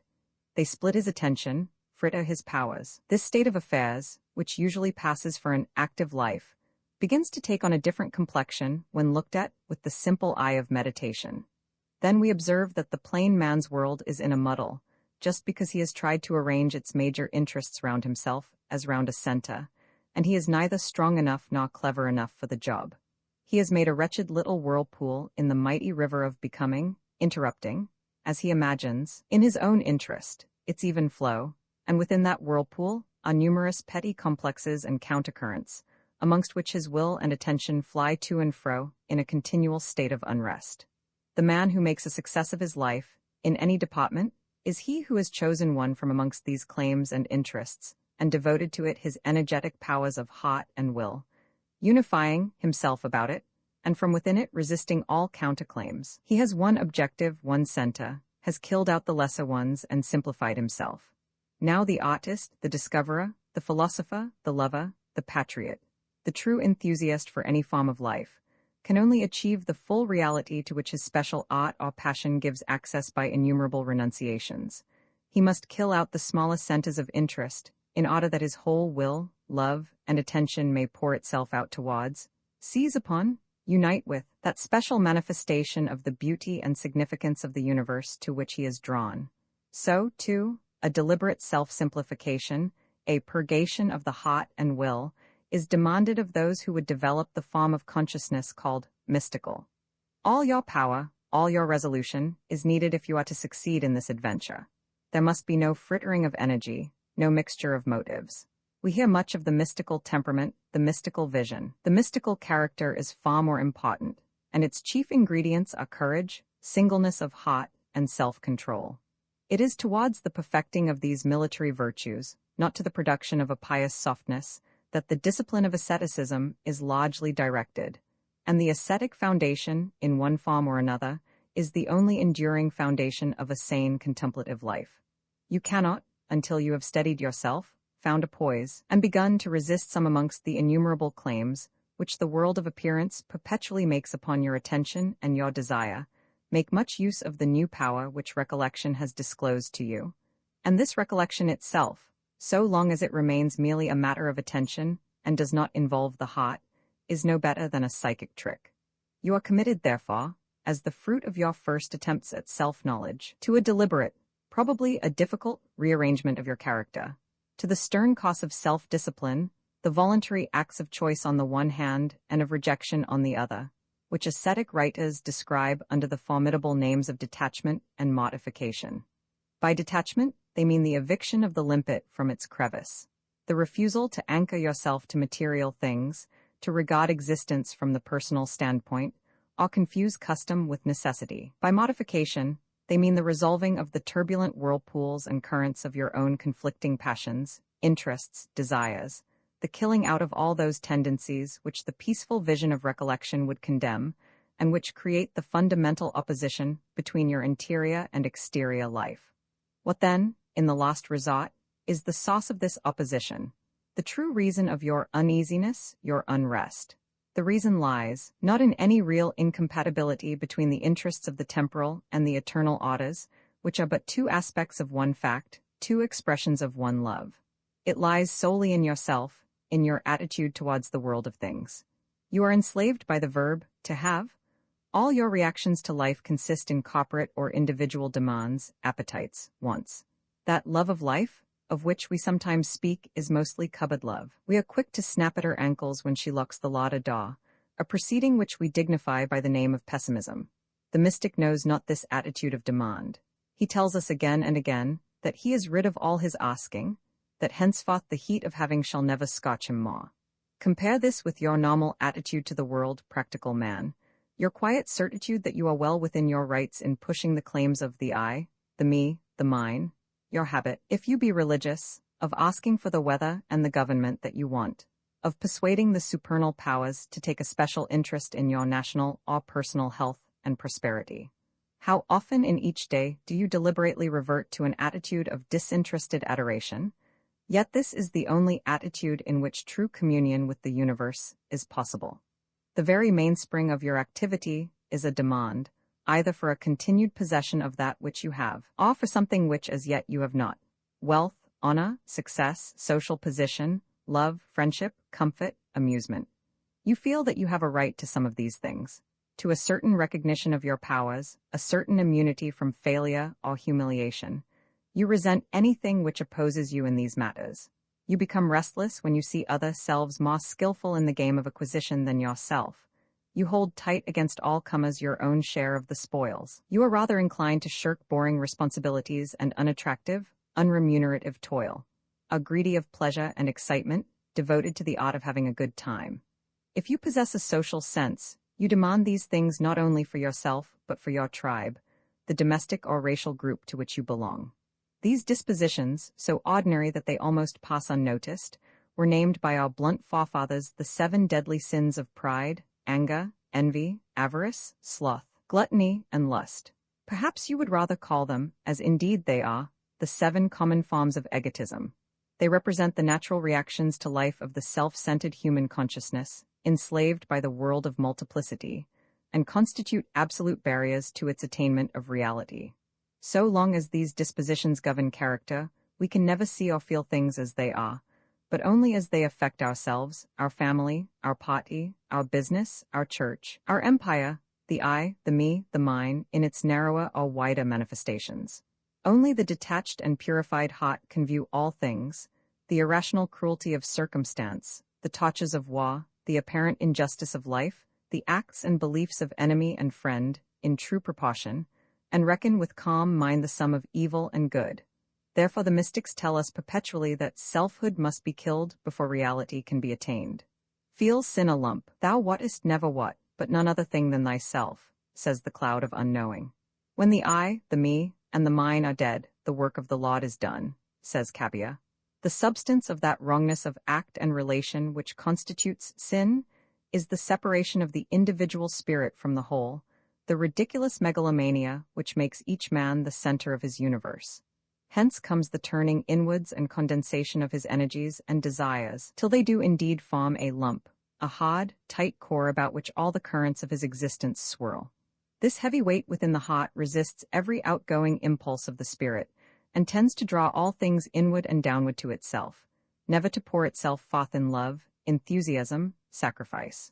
So long, says the Theologia Germanica, as a man seeketh his own will and his own highest good, because it is his, and for his own sake, he will never find it. For so long as he doth this, he is not seeking his own highest good, and how then should he find it? For so long as he doth this, he seeketh himself, and dreameth that he is himself the highest good. But whosoever seeketh, loveth, and pursueth goodness as goodness and for the sake of goodness, and maketh that his end, for nothing but the love of goodness, not for love of the I, me, mine, self, and the like, he will find the highest good, for he seeketh it aright, and they who seek it otherwise do err. So it is disinterestedness, the saints and poets' love of things for their own sakes, the vision of the charitable heart, which is the secret of union with reality and the condition of all real knowledge. This brings with it the precious quality of suppleness, the power of responding with ease and simplicity to the great rhythms of life, and this will only come when the ungainly lump of sin is broken, and the verb to have, which expresses its reaction to existence, is ejected from the center of your consciousness. Then your attitude to life will cease to be commercial and become artistic. Then the guardian at the gate, scrutinizing and sorting the incoming impressions, will no longer ask, "What use is this to me?" before admitting the angel of beauty or significance who demands your hospitality. Then things will cease to have power over you. You will become free. Son, says a Kempis, thou oughtest diligently to attend to this, that in every place, every action or outward occupation, thou be inwardly free and mighty in thyself, and all things be under thee, and thou not under them, that thou be lord and governor of thy deeds, not servant. It is therefore by the withdrawal of your will from its feverish attachment to things, till they are under thee, and thou not under them, that you will gradually resolve the opposition between the recollective and the active sides of your personality. By diligent self-discipline, that mental attitude which the mystics sometimes call poverty, and sometimes perfect freedom, for these are two aspects of one thing, will become possible to you. Ascending the mountain of self-knowledge and throwing aside your superfluous luggage as you go, you shall at last arrive at the point which they call the summit of the spirit, where the various forces of your character, brute energy, keen intellect, desirous heart, long dissipated amongst 1,000 little wants and preferences, are gathered into one, and become a strong and disciplined instrument wherewith your true self can force a path deeper and deeper into the heart of reality. Vi love, and will this steady effort towards the simplifying of your tangled character, its gradual emancipation from the fetters of the unreal, is not to dispense you from that other special training of the attention which the diligent practice of meditation and recollection effects. Your pursuit of the one must never involve neglect of the other, for these are the two sides, one moral, the other mental, of that unique process of self-conquest, which Ricebroke calls the gathering of the forces of the soul into the unity of the spirit, the welding together of all your powers, the focusing of them upon one point. Hence they should never, either in theory or practice, be separated. Only the act of recollection, the constantly renewed retreat to the quiet center of the spirit, gives that assurance of a reality, a calmer and more valid life attainable by us, which supports the stress and pain of self-simplification, and permits us to hope on, even in the teeth of the world's cruelty, indifference, degeneracy. Whilst diligent character-building alone, with its perpetual untiring efforts at self-adjustment, its bracing, purging discipline, checks the human tendency to relapse into and react to the obvious, and makes possible the further development of the contemplative power. So it is through and by these two great changes in your attitude towards things. First, the change of attention, which enables you to perceive a truer universe. Next, the deliberate rearrangement of your ideas, energies, and desires in harmony with that which you have seen, that a progressive uniformity of life and experience is secured to you, and you are defended against the dangers of an indolent and useless mysticality. Only the real, say the mystics, can know reality, for we behold that which we are. The universe which we see is conditioned by the character of the mind that sees it, and this realness, since that which you seek is no mere glimpse of eternal life, but complete possession of it, must apply to every aspect of your being, the rich totality of character, all the forces of the soul, not to some thin and isolated spiritual sense alone. This is why recollection and self-simplification, perception of and adaptation to the spiritual world in which we dwell, are the essential preparations for the mystical life, and neither can exist in a wholesome and well-balanced form without the other.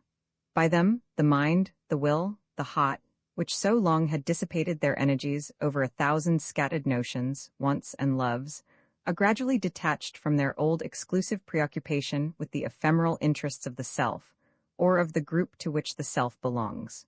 You, if you practice them, will find after a time, perhaps a long time, that the hard work which they involve has indeed brought about a profound and definite change in you. A new suppleness has taken the place of that rigidity which you have been accustomed to mistake for strength of character, an easier attitude towards the accidents of life. Your whole scale of values has undergone a silent transformation, since you have ceased to fight for your own hand and regard the nearest at hand world as the only one that counts. You have become, as the mystics would say, free from inordinate attachments. The heat of having does not scorch you any more, and because of this you possess great inward liberty, a sense of spaciousness and peace. Released from the obsessions which so long had governed them, will, heart, and mind are now all bent to the purposes of your deepest being. Gathered in the unity of the spirit, they have fused to become an agent with which it can act. What form, then, shall this action take?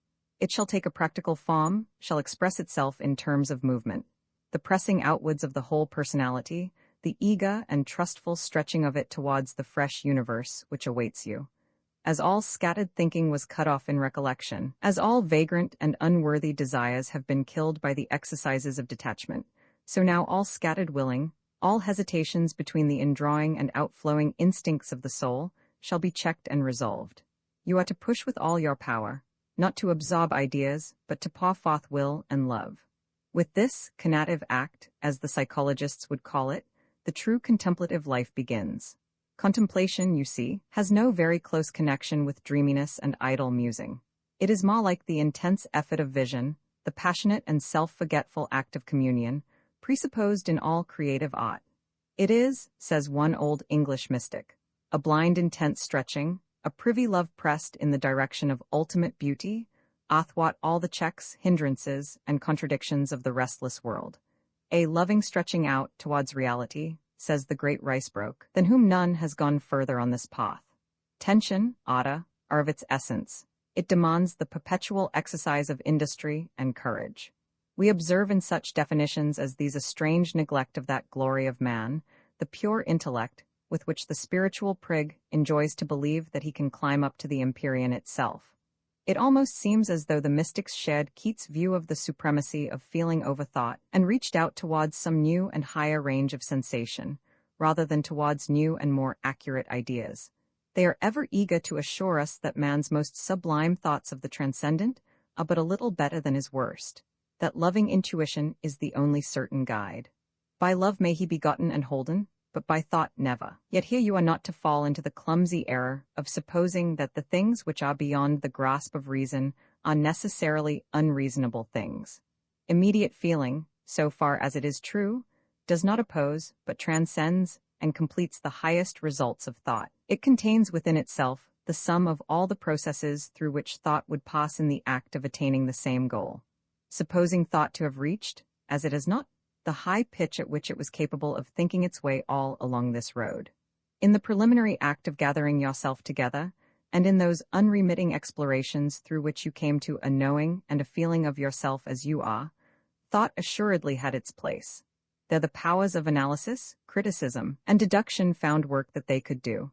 But now it is the love and will, the feeling, the intent, the passionate desire, of the self, which shall govern your activities and make possible your success.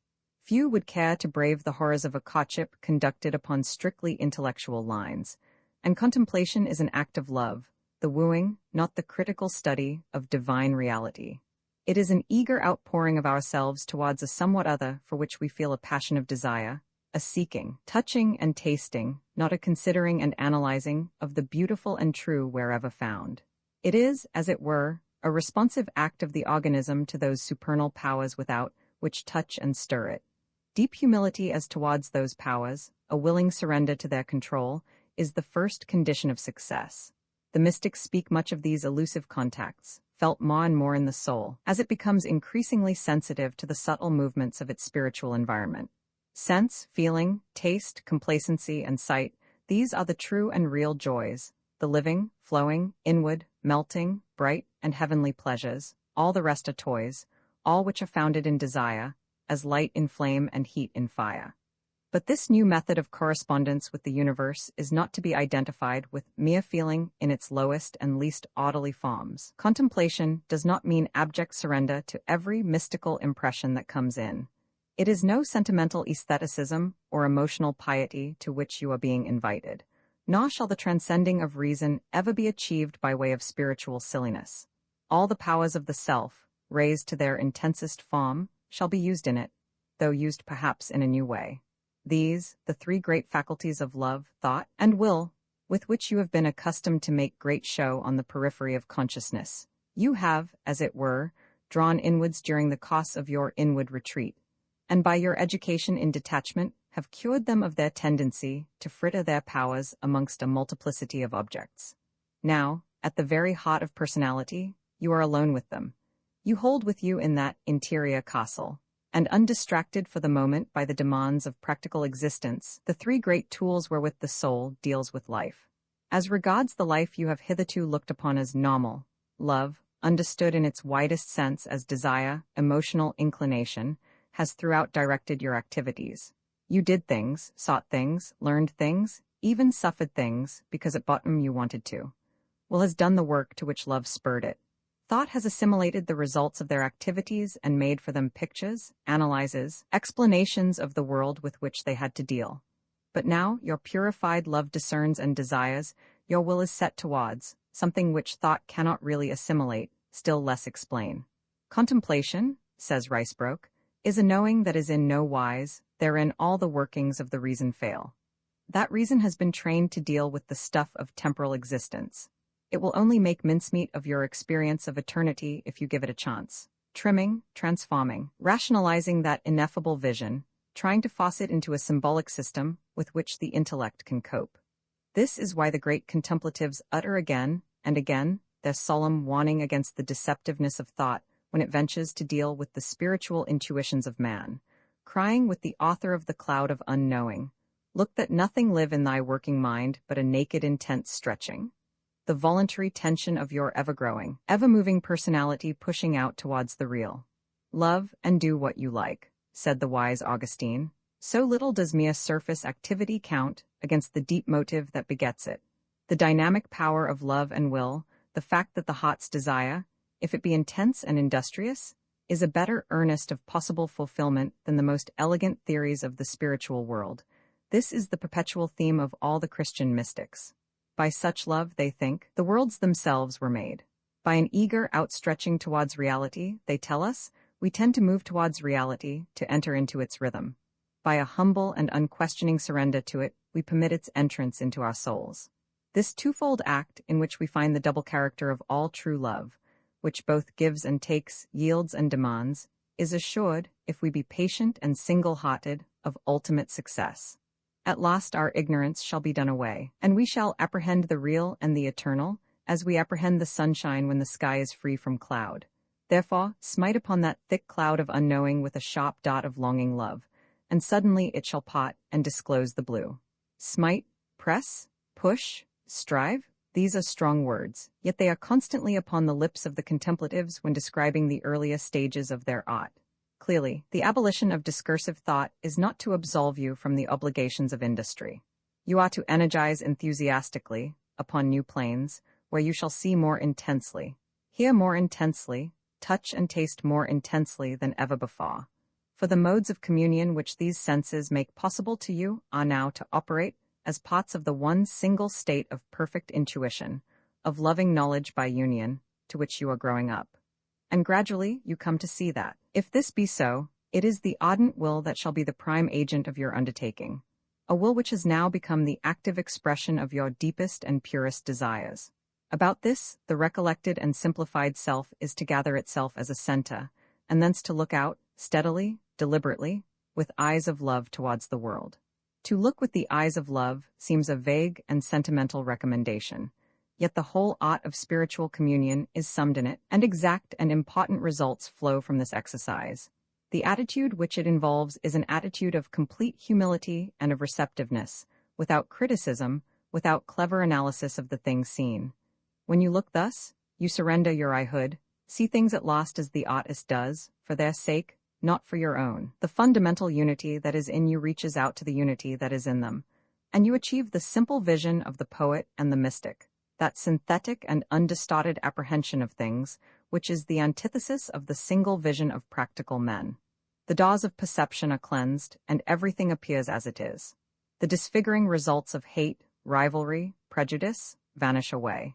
Into that silent place to which recollection has brought you, new music, new color, new light, are poured from the outward world. The conscious love which achieves this vision may, indeed must, fluctuate. As long as thou livest thou art subject to mutability, yea, though thou wilt not. But the will which that love has enkindled can hold attention in the right direction.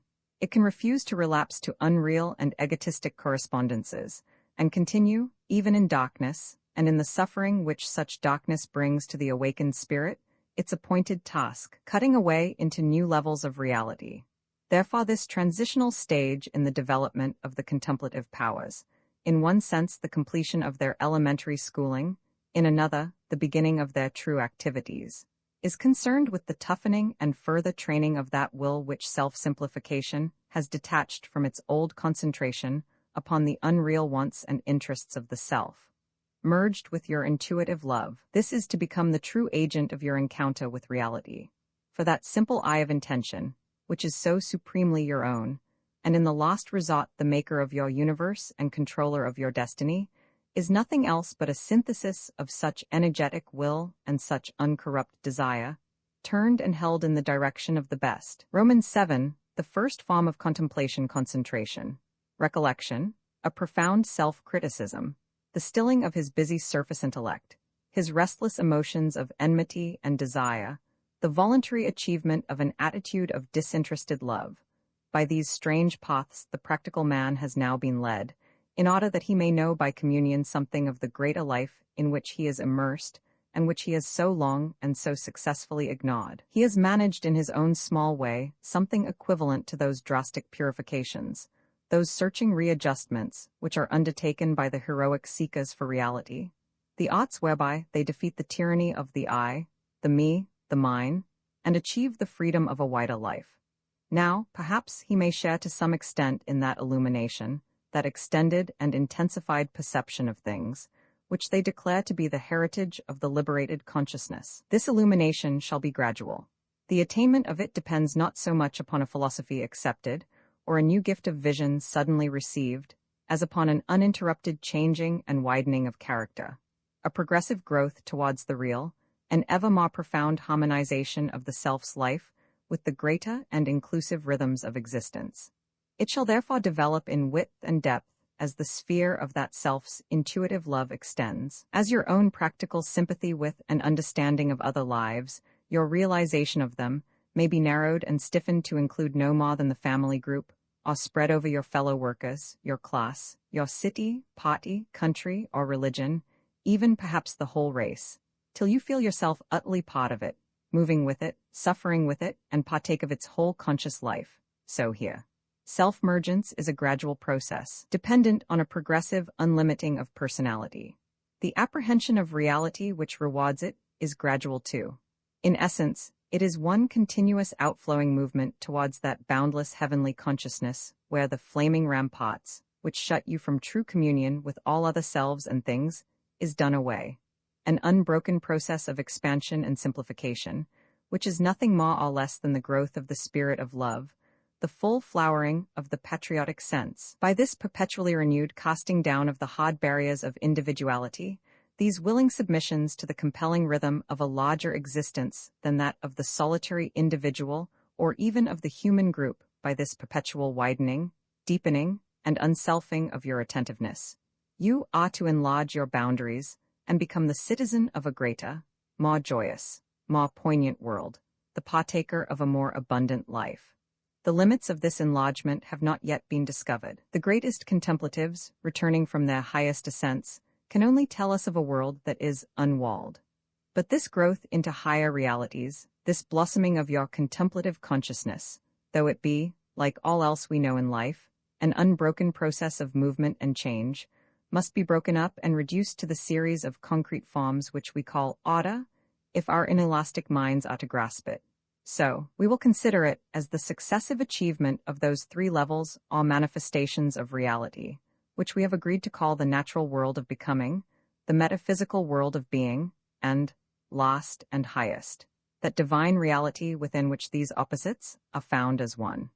Though these three worlds of experience are so plated together, that intimations from the deeper layers of being constantly reach you through the natural scene, it is in this order of realization that you may best think of them, and of your own gradual upgrowth to the full stature of humanity. To elude nature, to refuse her friendship, and attempt to leap the river of life in the hope of finding God on the other side, is the common error of a perverted mysticality.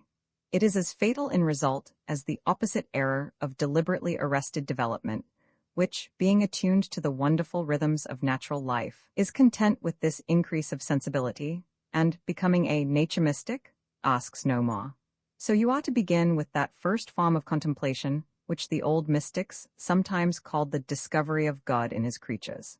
Not with some ecstatic adventure in supersensuous regions, but with the loving and patient exploration of the world that lies at your gates, the ebb and flow and ever-during power, of which your own existence forms a part. You ought to push back the self's barriers bit by bit, till at last all duration is included in the widening circles of its intuitive love, till you find in every manifestation of life, even those which you have petulantly classified as cruel or obscene, the ardent self-expression of that immanent being whose spark burns deep in your own soul. The Indian mystics speak perpetually of the visible universe as the lila or spot of God, the infinite deliberately expressing himself in finite form, the musical manifestation of his creative joy.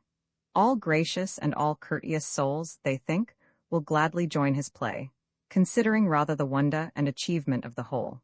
Its vivid movement, its strange and terrible evocations of beauty from torment, nobility from conflict and death, its mingled splendor of sacrifice and triumph, than their personal conquests, disappointments, and fatigues. In the first form of contemplation, you are to realize the movement of this game, in which you have played so long a languid and involuntary part, and find your own place in it. It is flowing, growing, changing, making perpetual unexpected patterns within the evolving melody of the divine thought. In all things it is incomplete, unstable, and so are you. Your fellow men, enduring on the battlefield, living and breeding in the slum, adventurous and studious, sensuous and pure. Your great comrades, the hills, the trees, the rivers, the darting birds, the scuttering insects, the little soft populations of the grass, all these are playing with you.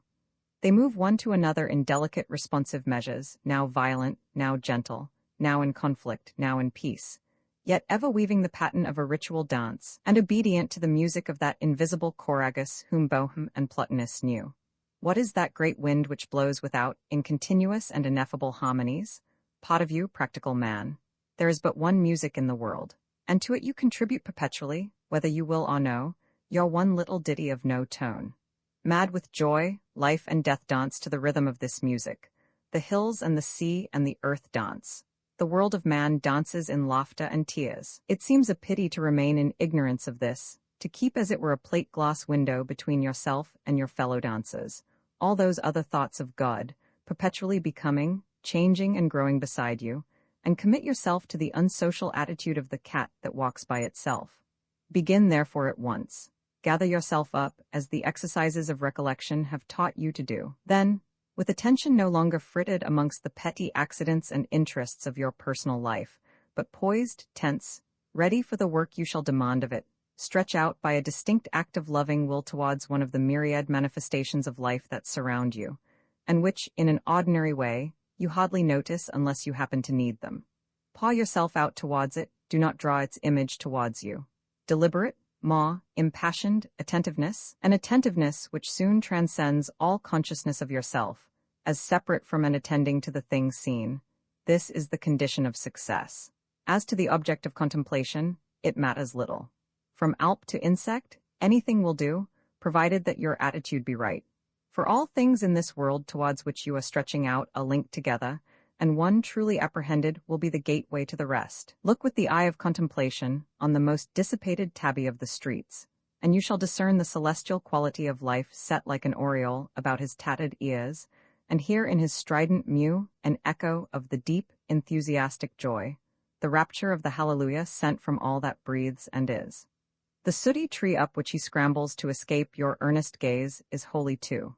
It contains for you the whole divine cycle of the seasons. Upon the plane of quiet, its inward pulse is clearly to be heard. But you must look at these things as you would look into the eyes of a friend. Ardently, selflessly, without considering his reputation, his practical uses, his anatomical peculiarities, or the vices which might emerge were he subjected to psychoanalysis. Such a simple exercise, if entered upon with singleness of heart, will soon repay you. By this quiet yet tense act of communion, this loving gaze, you will presently discover a relationship, far more intimate than anything you imagined, between yourself and the surrounding objects of sense, and in those objects of sense a profound significance, a personal quality and actual power of response, which you might in cooler moments think absurd. Making good your correspondences with these fellow travelers, you will learn to say with Whitman, "You air that serves me with breath to speak, you objects that call from diffusion my meanings and give them shape. You light that wraps me and all things in delicate echoable showers. You paths wan in the irregular hollows by the roadside. I believe you are latent with unseen existences, you are so dear to me. A subtle interpenetration of your spirit with the spirit of those unseen existences, now so deeply and thrillingly felt by you, will take place. Old barriers will vanish, and you will become aware that St. Francis was accurate as well as charming when he spoke of Brother Wind and Sister Water, and that Stevenson was obviously right when he said that since the world is so full of a number of things, I'm sure we ought all to be happy as kings. Those glad and vivid things will speak to you. They will offer you news at least as definite and credible as that which the paperboy is hawking in the street. direct messages from that beauty which the artist reports at best at second hand. Because of your new sensitiveness, anthems will be heard of you from every gutter, poems of intolerable loveliness will bud for you on every weed. Best and greatest, your fellow men will shine for you with new significance and light. Humility and awe will be evoked in you by the beautiful and patient figures of the poor, their long dumb heroisms, their willing acceptance of the burden of life. All the various members of the human group, the little children and the aged, those who stand for energy, those dedicated to skill, to thought, to plainest service, or to prayer, will have for you fresh, vivid significance, be felt as part of your own wider being. All adventurous endeavors, all splendor of pain and all beauty of play, that gray unceasing effort of existence which makes up the groundwork of the social web, and the ineffective hopes, enthusiasms, and loves which transfuse it, all these will be seen and felt by you at last as full of glory, full of meaning, for you will see them with innocent, attentive, disinterested eyes, feel them as infinitely significant and adorable parts of the transcendent whole in which you also are immersed. This discovery of your fraternal link with all living things, this downsinking of your arrogant personality into the great generous stream of life, marks an important stage in your apprehension of that science of love which contemplation is to teach. You are not to confuse it with pretty fancies about nature, such as all imaginative persons enjoy, still less with a self-conscious and deliberate humanitarianism. It is a veritable condition of awareness, a direct perception, not an opinion or an idea. For those who attain it, the span of the senses is extended. These live in a world which is lit with an intenser light, has, as George Fox insisted, another smell than before. They hear all about them the delicate music of growth, and see the new color of which the mystics speak. Further, you will observe that this act, and the attitude which is proper to it, differs in a very important way even from that special attentiveness which characterized the stage of meditation, and which seems at first sight to resemble it in many respects. Then, it was an idea or image from amongst the common stock, one of those conceptual labels with which the human paste-brush has decorated the surface of the universe, which you were encouraged to hold before your mind. Now, turning away from the label, you shall surrender yourself to the direct message poured out towards you by the thing. Then, you considered. Now, you are to absorb. This experience will be, in the very highest sense, the experience of sensation without thought, the essential sensation, the savoring to which some of the mystics invite us, of which our fragmentary bodily senses offer us a transient sacrament. So here at last, in this intimate communion, this simple seeing, this total surrender of you to the impress of things, you are using to the full the sacred powers of sense, and so using them because you are concentrating upon them, accepting their reports in simplicity. You have, in this contemplative outlook, carried the peculiar methods of artistic apprehension to their highest stage, with the result that the sense world has become for you, as Erigenes said that all creatures were, a theophany or appearance of God. Not, you observe, a symbol but a showing, a very different thing. You have begun now the Platinian ascent from multiplicity to unity, and therefore begin to perceive in the many the clear and actual presence of the one, the changeless and absolute life, manifesting itself in all the myriad nascent, crescent, cadent lives. Poets, gazing thus at the flower in the craned wall, or the green thing that stands in the way, have been led deep into the heart of its life, there to discern the secret of the universe. All the greater poems of Wordsworth and Walt Whitman represent an attempt to translate direct contemplative experience of this kind into words and rhythms which might convey its secret to other men. All Blake's philosophy is but a desperate effort to persuade us to exchange the false world of nature on which we usually look, and which is not really nature at all, for this, the true world, to which he gave the confusing name of imagination. For these, the contemplation of the world of becoming assumes the intense form which we call genius. Even to read their poems is to feel the beating of a heart, the upleap of a joy, greater than anything that we have known. Yet your own little efforts towards the attainment of this level of consciousness will at least give to you, together with a more vivid universe, a wholly new comprehension of their works, and that of other poets and artists who have drunk from the chalice of the spirit of life. These works are now observed by you to be the only artistic creations to which the name of realism is appropriate.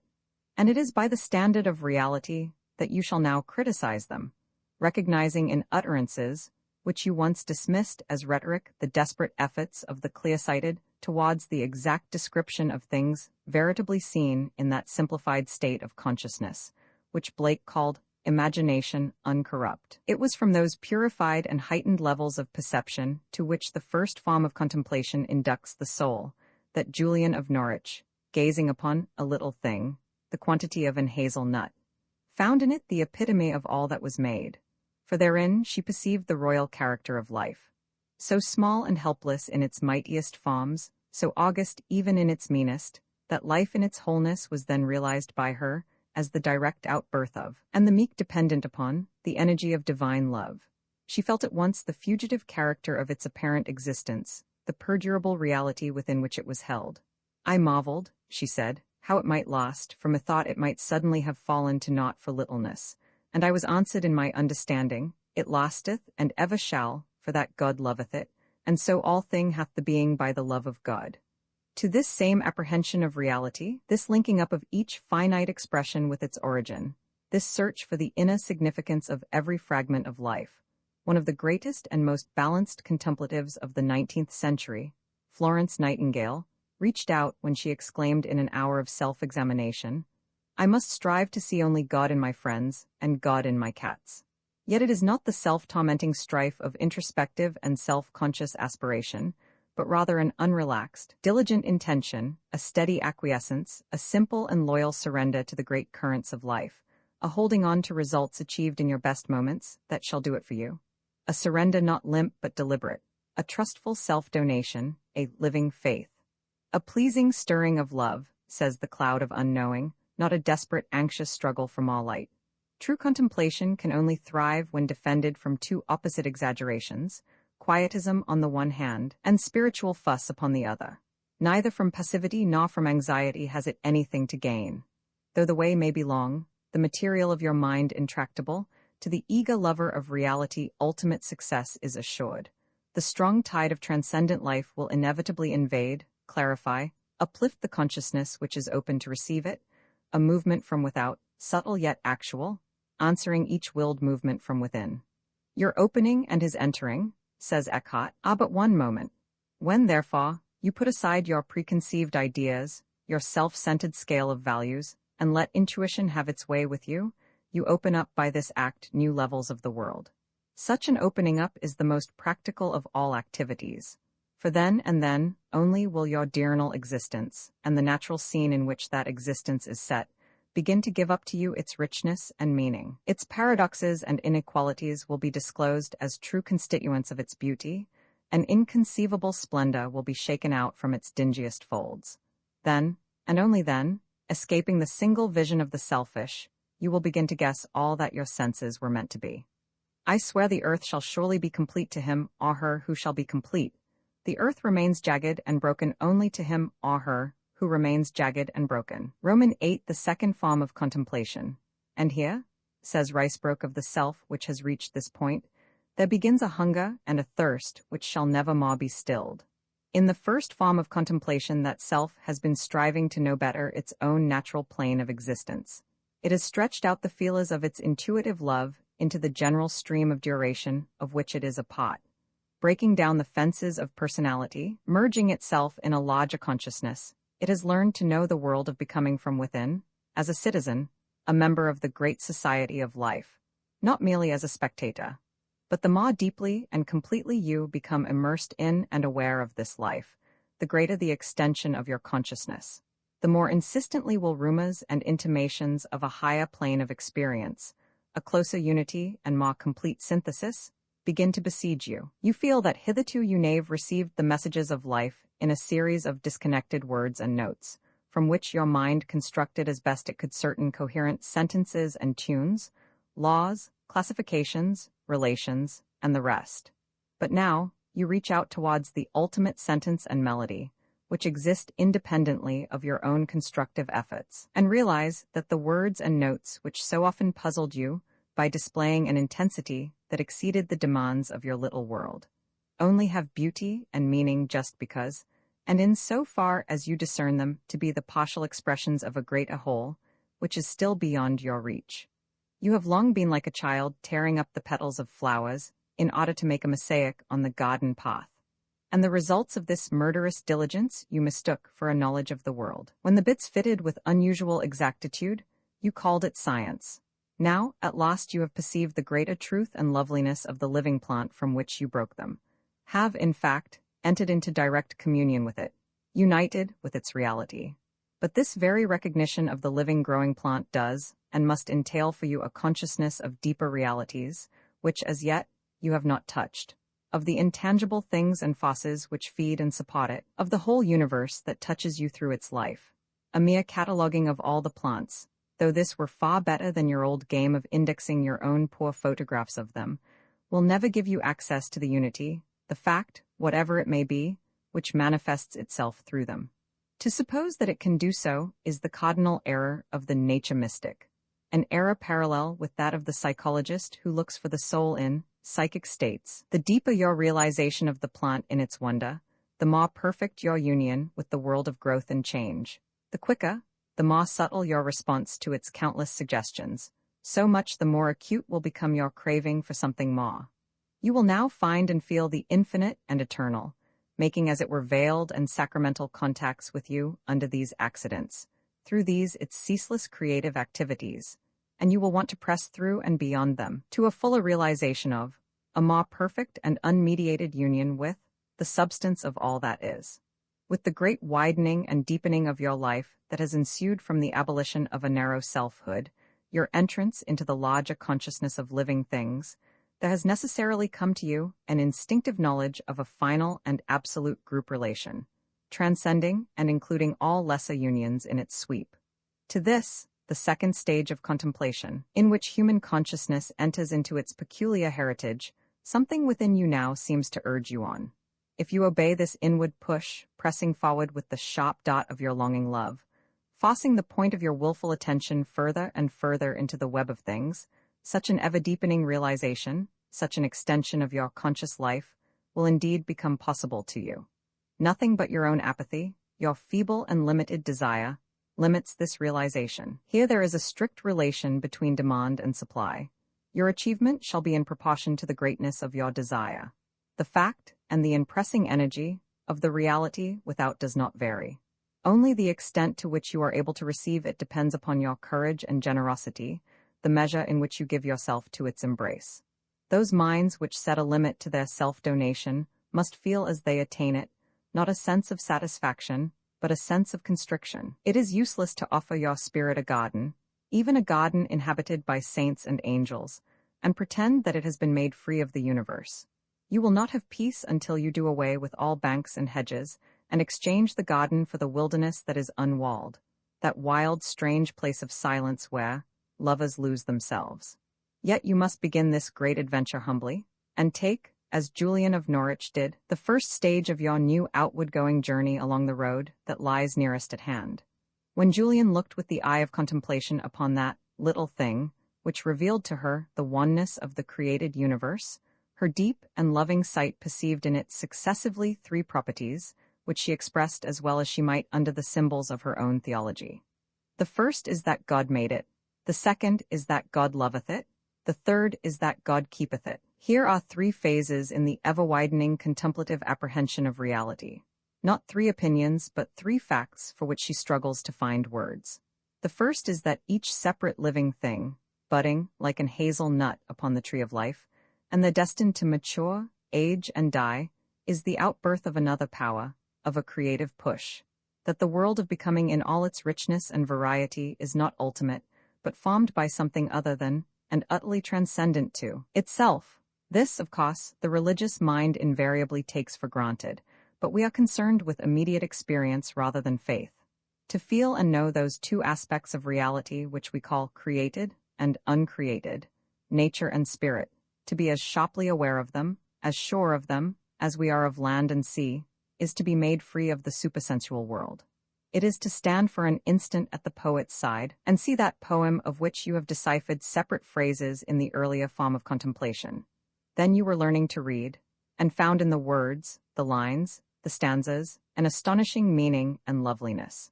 But how much greater the significance of every detail would appear to you, how much more truly you would possess its life, were you acquainted with the poem.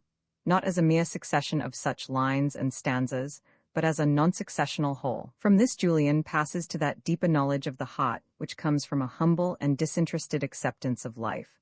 That this creation, this whole changeful natural order, with all its apparent collisions, cruelties, and waste, yet springs from an order, an immeasurable love, a perpetual donation, which generates it, upholds it, drives it.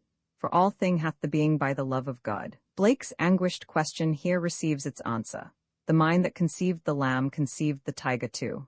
Everything, says Julian in effect, whether gracious, terrible, or malignant, is enwrapped in love, and is part of a world produced not by mechanical necessity, but by passionate desire.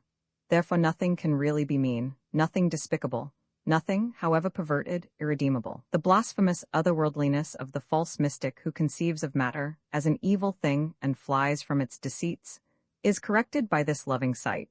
Hence, the more beautiful and noble a thing appears to us, the more we love it, so much the more truly do we see it.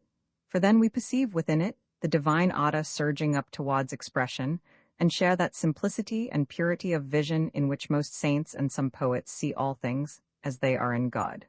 Lastly, this love-driven world of duration, this work within which the divine artist passionately and patiently expresses his infinite dream under finite forms, is held in another, mightier embrace. It is kept, says Julian. Paradoxically, the perpetual changeful energies of love and creation which inspire it are gathered up and made complete within the unchanging fact of being, the eternal and absolute, within which the world of things is set as the tree is set in the supporting earth. The enfolding air, there finally, is the rock and refuge of the seeking consciousness wearied by the ceaseless process of the flux. There that flux exists in its wholeness, all at once, in a manner which we can never comprehend, but which in hours of withdrawal we may sometimes taste and feel. It is in man's moments of contact with this, when he penetrates beyond all images, however lovely, however significant, to that ineffable awareness, which the mystics call naked contemplation, since it is stripped of all the clothing with which reason and imagination drape and disguise both our devils and our gods, that the hunger and thirst of the heart is satisfied, and we receive indeed an assurance of ultimate reality. This assurance is not the cool conclusion of a successful argument. It is rather the seizing at last of something which we have ever felt near us and enticing us. The unspeakably simple, because completely inclusive solution of all the puzzles of life. As then, you gave yourself to the broken up, yet actual reality of the natural world, in order that it might give itself to you, and your possession of its secret was achieved, first by surrender of selfhood, next by a diligent thrusting out of your attention, last by a union of love. So now, by a repetition upon fresh levels of that same process, you ought to mount up to higher unions still. Held tight as it seems to you in the finite, committed to the perpetual rhythmic changes, the unceasing flux of natural life, compelled to pass on from state, to grow, to age, to die, there is yet, as you discovered in the first exercise of recollection, something in you which endures through and therefore transcends this world of change. This inhabitant, this mobile spirit, can spread and merge in the general consciousness, and gather itself again to one intense point of personality. It has too an innate knowledge of, an instinct for, another, greater rhythm, another order of reality, as yet outside its conscious field, or as we say, a capacity for the infinite. This capacity, this unfulfilled craving, which the cunning mind of the practical man suppresses and disguises as best it can, is the source of all your unrest. It is the true origin of all your best loves and enthusiasms, the inspiring cause of your heroisms and achievements, which are but oblique and tentative efforts to still that strange hunger for some final object of devotion, some completing and elucidating vision, some total self-donation, some great and perfect act within which your little activity can be merged. St. Thomas Aquinas says that a man is only withheld from this desired vision of the divine essence, this discovery of the pure act, which indeed is everywhere pressing in on him and supporting him, by the apparent necessity which he is under of turning to bodily images, of breaking up his continuous and living intuition into conceptual scraps, in other words, because he cannot live the life of sensation without thought. But it is not the man, it is merely his mental machinery which is under this necessity. This it is which translates, analyzes, incorporates in finite images the boundless perceptions of the spirit, passing through its prism, the white light of reality, and shattering it to a succession of colored rays. Therefore the man who would know the divine secret must unshackle himself more thoroughly than ever before from the tyranny of the image-making power. As it is not by the methods of the laboratory that we learn to know life, so it is not by the methods of the intellect that we learn to know God. For of all other creatures and their works, says the author of the Cloud of Unknowing, yea, and of the works of God's self, may a man through grace have full head of knowing, and well he can think of them, but of God himself can no man think. And therefore I would leave all that thing that I can think, and choose to my love that thing that I cannot think. For why? He may well be loved, but not thought. By love may he be gotten and holden, but by thought never.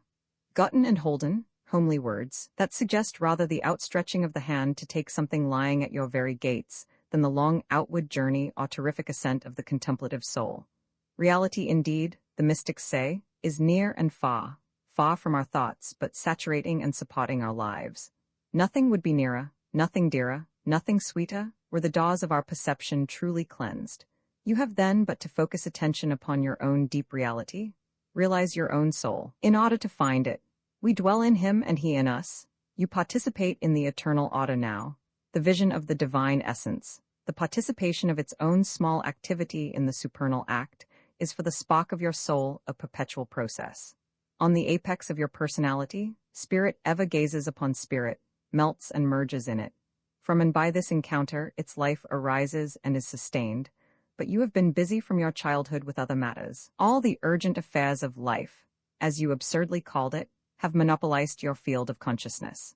Thus all the important events of your real life, physical and spiritual, the mysterious perpetual growth of you, the knitting up of fresh bits of the universe into the unstable body which you confuse with yourself, the hum and whir of the machine which preserves your contacts with the material world, the more delicate movements which condition your correspondences with, and growth within, the spiritual order, all these have gone on unperceived by you.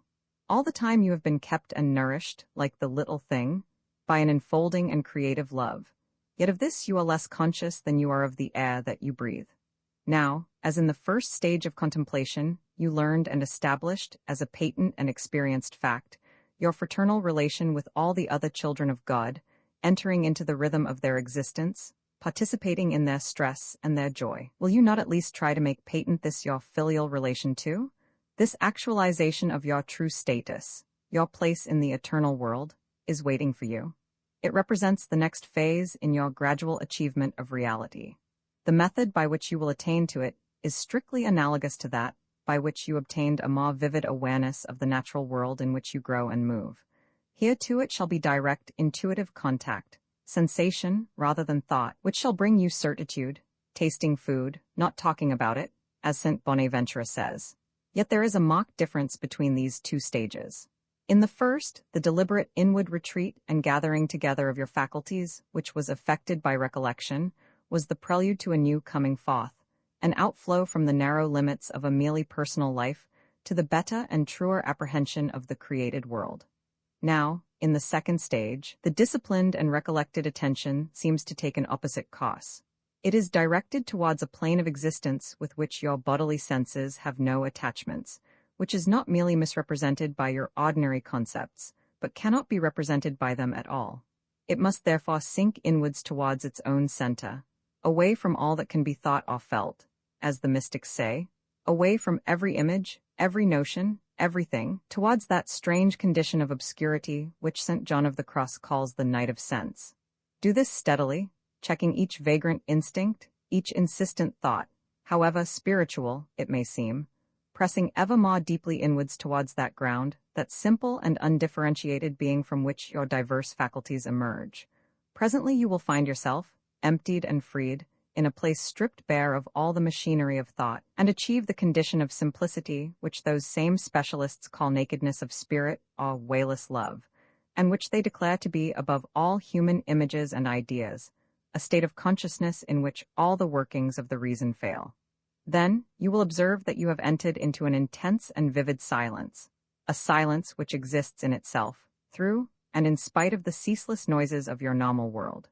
Within this world of silence, you seem as it were to lose yourself, to ebb and to flow, to wander and be lost in the imageless ground, says Ricebroke. struggling to describe the sensations of the self in this, its first initiation into the wayless world beyond image, where all is, yet in no wise. Yet in spite of the darkness that enfolds you, the cloud of unknowing into which you have plunged, you are sure that it is well to be here. A peculiar certitude which you cannot analyze, a strange satisfaction and peace, is distilled into you. You begin to understand what the psalmist meant when he said, "Be still and know." You are lost in a wilderness, a solitude, a dim, strange state of which you can say nothing, since it offers no material to your image-making mind. But this wilderness, from one point of view so bare and desolate, from another is yet strangely homely. In it, all your sorrowful questionings are answered without utterance. It is the all, and you are within it and part of it, and know that it is good. It calls forth the utmost adoration of which you are capable, and mysteriously gives love for love. You have ascended now, say the mystics, into the freedom of the will of God, are become part of a higher, slower duration, which carries you as it were upon its bosom, and, though never perhaps before has your soul been so truly active, seems to you a stillness, a rest. The doctrine of Plotinus concerning a higher life of unity, a lower life of multiplicity, possible to every human spirit, will now appear to you not a fantastic theory, but a plain statement of fact, which you have verified in your own experience. You perceive that these are the two complementary ways of apprehending and uniting with reality, the one as a dynamic process, the other as an eternal whole. Thus understood, they do not conflict. You know that the flow, the broken-up world of change and multiplicity, is still going on, and that you, as a creature of the time world, are moving and growing with it. But thanks to the development of the higher side of your consciousness, you are now lifted to a new poise, a direct participation in that simple, transcendent life, broken, yet not divided, which gives to this time world all its meaning and validity. And you know, without derogation from the realness of that life of flux within which you first made good your attachments to the universe, that you are also a true constituent of the great whole, that since you are man, you are also spirit, and a living eternal life now, in the midst of time. The effect of this form of contemplation, in the degree in which the ordinary man may learn to practice it, is like the sudden change of atmosphere, the shifting of values, which we experience when we pass from the busy streets into a quiet church, where a lamp burns and a silence reigns, the same yesterday, today, and forever. Thence is poured forth a stillness which strikes through the tumult without. Eluding the flicker of the arc lamps, thence through an upper window, we may glimpse a perpetual star. The walls of the church, limiting the range of our attention, shutting out the torrent of life, with its insistent demands and appeals, make possible our apprehension of this deep, eternal peace. The character of our consciousness, intermediate between eternity and time, and ever ready to swing between them, makes such a device, such a concrete aid to concentration, essential to us. But the peace, the presence, is everywhere, for us, not for it, is the altar and the sanctuary required, and your deliberate, humble practice of contemplation will teach you at last to find it, outside the sheltering walls of recollection as well as within. You will realize then what Julian meant when she declared the ultimate property of all that was made to be that God keepeth it. Will feel the violent consciousness of an enfolding presence, utterly transcending the fluid, changeful nature life, and incomprehensible to the intelligence which that nature life has developed and trained. And as you knew the secret of that nature life best by surrendering yourself to it, by entering its currents and refusing to analyze or arrange, so here, by a deliberate giving of yourself to the silence, the rich nothingness, the cloud, you will draw nearest to the reality it conceals from the eye of sense. Lovers put out the candle and draw the curtains, says Patmore, when they wish to see the god and the goddess, and in the higher communion, the night of thought is the light of perception. Such an experience of eternity, the attainment of that intuitive awareness, that meek and simple self-mergence, which the mystics call sometimes, according to its degree and special circumstances, the quiet, the desert of God, the divine dark, represents the utmost that human consciousness can do of itself towards the achievement of union with reality. To some, it brings joy and peace, to others fear, to all a paradoxical sense of the lowliness and greatness of the soul, which now at last can measure itself by the august standards of the infinite.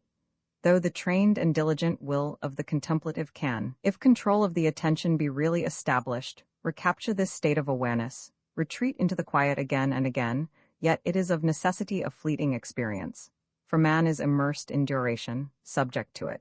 Its demands upon his attention can only cease with the cessation of physical life, perhaps not then. Perpetual absorption in the transcendent is a human impossibility, and the effort to achieve it is both unsocial and silly.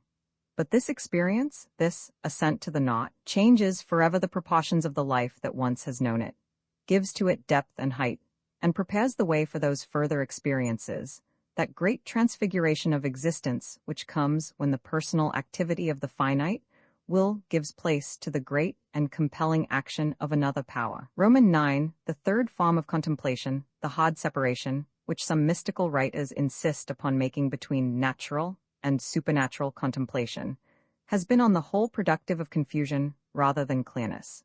For the word supernatural has many unfortunate associations for the mind of the plain man. It at once suggests to him visions and ecstasies, superstitious beliefs, ghosts, and other disagreeable interferences with the order which he calls natural, and inclines him to his old attitude of suspicion in respect of all mystical things. But some word we must have to indicate the real cleavage which exists between the second and third stages in the development of the contemplative consciousness. The real change which, if you would go further on these interior paths, must now take place in the manner of your apprehension of reality. Hitherto, all that you have attained has been, or at least has seemed to you, the direct result of your own hard work. A difficult self-discipline, the slowly achieved control of your vagrant thoughts and desires, the steady daily practice of recollection, a diligent pushing out of your consciousness from the superficial to the fundamental, an unselfish loving attention. All this has been rewarded by the gradual broadening and deepening of your perceptions, by an initiation into the movements of a larger life. You have been a Nokka, a Sika, an Aska, have beat upon the cloud of unknowing with a sharp dot of longing love. A perpetual effort of the will has characterized your inner development. Your contemplation, in fact, as the specialists would say, has been active, not infused. But now, having achieved an awareness, obscure and indescribable indeed, yet actual, of the enfolding presence of reality, under those two forms which the theologians call the immanence and the transcendence of the divine, a change is to take place in the relation between your finite human spirit and the infinite life in which at last it knows itself to dwell. All that will now come to you, and much perhaps will happen as it seems without effort on your own part, though really it will be the direct result of that long stress and discipline which has gone before, and has made it possible for you to feel the subtle contact of deeper realities. It will depend also on the steady continuance, often perhaps through long periods of darkness and boredom, of that poise to which you have been trained, the stretching out of the loving and surrendered will into the dimness and silence, the continued trustful habitation of the soul in the atmosphere of the essential world. You are like a traveler arrived in a new country. The journey has been a long one, and the hardships and obstacles involved in it, the effort, the perpetual conscious pressing forward, have at last come to seem the chief features of your inner life. Now, with their cessation, you feel curiously lost, as if the chief object of your existence had been taken away. No need to push on any further, yet, though there is no more that you can do of yourself, there is much that may and must be done to you. The place that you have come to seems strange and bewildering, for it lies far beyond the horizons of human thought. There are no familiar landmarks, nothing on which you can lay hold. You wander to and fro, as the mystics say, in this fathomless ground, surrounded by silence and darkness, struggling to breathe this rarefied air. Like those who go to live in new latitudes, you must become acclimatized.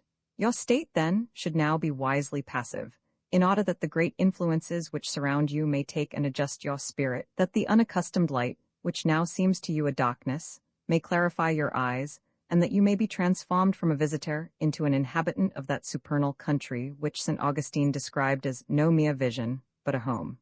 You are therefore to let yourself go, to cease all conscious, anxious striving and pushing. Finding yourself in this place of darkness and quietude, this night of the spirit, as St. John of the Cross has called it, you ought to dwell there meekly, asking nothing, seeking nothing, but with your doors flung wide open towards God.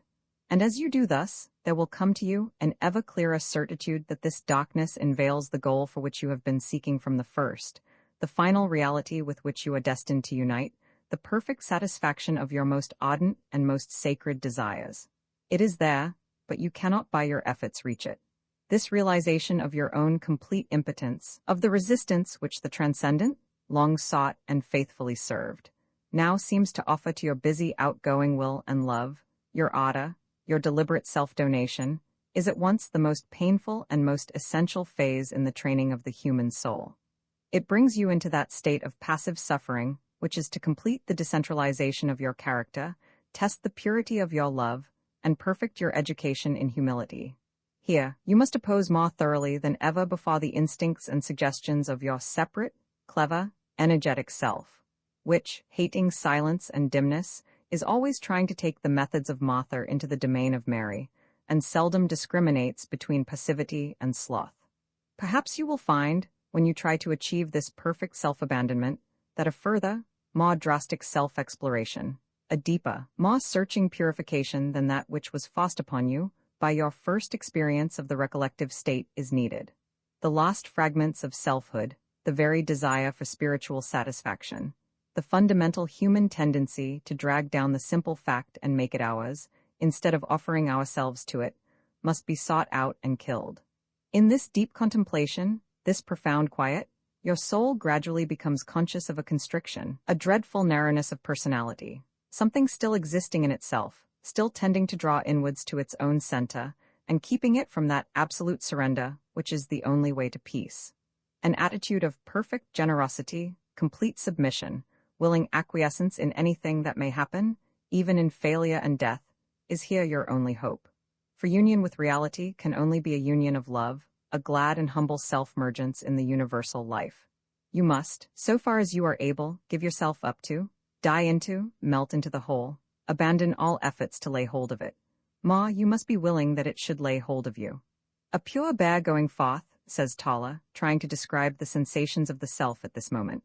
None, says Ricebroke, putting this same experience, this meek outstreaming of the bewildered spirit, into other language, is sure of eternal life, unless he has died with his own attributes wholly into God.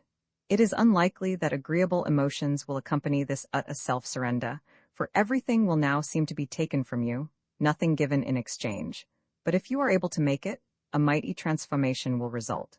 From the transitional plane of darkness, you will be reborn into another world, another stage of realization, and find yourself, literally, to be other than you were before. Ascetic writers tell us that the essence of the change now effected consists in the fact that God's action takes the place of man's activity, that the surrendered self does not act, but receives.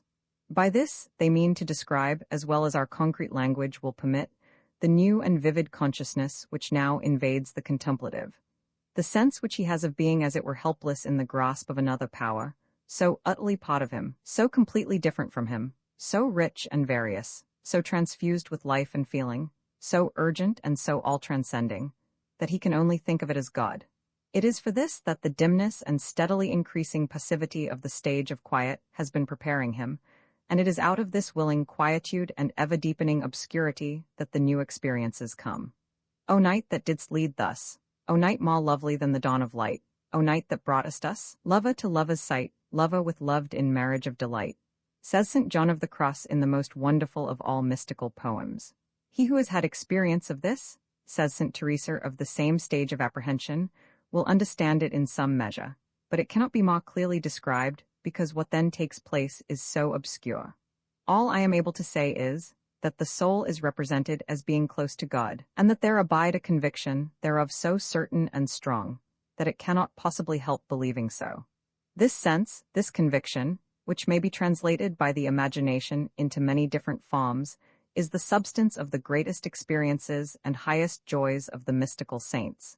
The intensity with which it is realized will depend upon the order, purity, and humility of the experiencing soul. But even those who feel it faintly are convinced by it forevermore. In some great and generous spirits, able to endure the terrific onslaught of reality, it may even reach a vividness by which all other things are obliterated. And the self, utterly helpless under the inundations of this transcendent life force, passes into that simple state of consciousness, which is called ecstasy. But you are not to be frightened by these special manifestations, or to suppose that here the road is barred against you. Though these great spirits have as it were a genius for reality, a susceptibility to supernal impressions, so far beyond your own small talent that there seems no link between you. Yet you have, since you are human, a capacity for the infinite too. With less intensity, less splendor, but with a certitude which no arguments will ever shake, this sense of the living fact and of its mysterious contacts with and invasions of the human spirit may assuredly be realized by you. This realization, sometimes felt under the symbols of personality, sometimes under those of an impersonal but life-giving force, light, energy, or heat, is the ruling character of the third phase of contemplation, and the reward of that meek passivity, that busy idleness, as the mystics sometimes call it, which you have been striving to attain. Sooner or later, if you are patient, it will come to you through the darkness, a mysterious contact, a clear certitude of intercourse and of possession, perhaps so gradual in its approach that the change from the ever-deepening stillness and peace of the second phase, is hardly felt by you. Perhaps, if your nature be ardent and unstable, with a sudden shattering violence in a storm of love. In either case, the advent of this experience is incalculable and completely outside your own control. So far, to use St. Teresa's well-known image, you have been watering the garden of your spirit by hand, a poor and laborious method, yet one in which there is a definite relation between effort and result. But now the watering can is taken from you, and you must depend upon the rain, more generous, more fruitful than anything which your own efforts could manage, but in its incalculable visitations, utterly beyond your control. Here all one can say is this, that if you acquiesce in the heroic demands which the spiritual life now makes upon you, if you let yourself go, eradicate the lost traces of self-interest, even of the most spiritual kind, then you have established conditions under which the forces of the spiritual world can work on you, heightening your susceptibilities, deepening and purifying your attention, so that you are able to taste and feel more and more of the inexhaustible riches of reality. Thus dying to your own will, waiting for what is given, infused, you will presently find that a change in your apprehension has indeed taken place, and that those who said self-loss was the only way to realization taught no pious fiction, but the truth. The highest contemplative experience to which you have yet attained has seemed above all else a still awareness, the cessation of your own striving, a resting upon and within the absolute world. These were its main characteristics for your consciousness. But now, this ocean of being is no longer felt by you as an emptiness, a solitude without bourne. Suddenly you know it to be instinct with a movement and life too great for you to apprehend. You are thrilled by a mighty energy, uncontrolled by you, unsolicited by you. Its higher vitality is poured into your soul. You enter upon an experience for which all the terms of power, thought, motion, even of love, are inadequate, yet which contains within itself the only complete expression of all these things. Your strength is now literally made perfect in weakness. Because of the completeness of your dependence, a fresh life is infused into you, such as your old separate existence never knew. Moreover, to that diffused and impersonal sense of the infinite, in which you have dipped yourself, and which swallows up and completes all the ideas your mind has ever built up with the help of the categories of time and space, is now added the consciousness of a living fact which includes, transcends, completes all that you mean by the categories of personality and of life. Those ineffective, half-conscious attempts towards free action, clear apprehension, true union, which we dignify by the names of will, thought, and love, are now seen matched by an absolute will, thought, and love, instantly recognized by the contemplating spirit as the highest reality it yet has known, and evoking in it a passionate and a humble joy. This unmistakable experience has been achieved by the mystics of every religion, and when we read their statements, we know that all are speaking of the same thing. None who have had it have ever been able to doubt its validity. It has always become for them the central fact, by which all other realities must be tested and graduated. It has brought to them the deep consciousness of sources of abundant life now made accessible to man, of the impact of a mighty energy, gentle, passionate, self-giving, creative, which they can only call absolute love. Sometimes they feel this strange life moving and stirring within them. Sometimes it seems to pursue, entice, and besiege them. In every case, they are the passive objects upon which it works. It is now another power which seeks the separated spirit and demands it, which knocks at the closed door of the narrow personality, which penetrates the contemplative consciousness through and through, speaking, stirring, compelling it, which sometimes, by its secret, irresistible pressure, wins even the most recalcitrant in spite of themselves. Sometimes this power is felt as an impersonal force, the unifying cosmic energy, the indrawing love which gathers all things into one. Sometimes as a sudden access of vitality, a light and heat, enfolding and penetrating the self, and making its languid life more vivid and more real. Sometimes as a personal and friendly presence which counsels and entreats the soul. In each case, the mystics insist again that this is God, that here under these diverse manners the soul has immediate intercourse with him. But we must remember that when they make this declaration, they are speaking from a plane of consciousness far above the ideas and images of popular religion, and from a place which is beyond the judiciously adjusted horizon of philosophy. They mean by this word not a notion, however august, but an experienced fact so vivid that against it, the so-called facts of daily life look shadowy and insecure. They say that this fact is immanent, dwelling in, transfusing, and discoverable through every aspect of the universe, every movement of the game of life, as you have found in the first stage of contemplation, that you may hear its melody and discern its form. And further, that it is transcendent, in essence exceeding and including the sum of those glimpses and contacts which we obtain by self-mergence in life, and in its simplest manifestations above and beyond anything to which reason can attain, the nameless being, of whom naught can be said. This you discovered to be true in the second stage. But in addition to this, they say also that this all-pervasive, all-changing, and yet changeless one, whose melody is heard in all movement, and within whose being the worlds are being told like beads, calls the human spirit to an immediate intercourse, a unity, a fruition, a divine give and take, for which the contradictory symbols of feeding, of touching, of marriage, of immersion, are all too poor, and which evokes in the fully conscious soul a passionate and a humble love. He devours us and he feeds us? Exclaims Ricebroke. Here, says St. Thomas Aquinas, the soul in a wonderful and unspeakable manner both seizes and is seized upon, devours and is herself devoured, embraces and is violently embraced. And by the knot of love she unites herself with God, and is with him as the alone with the alone.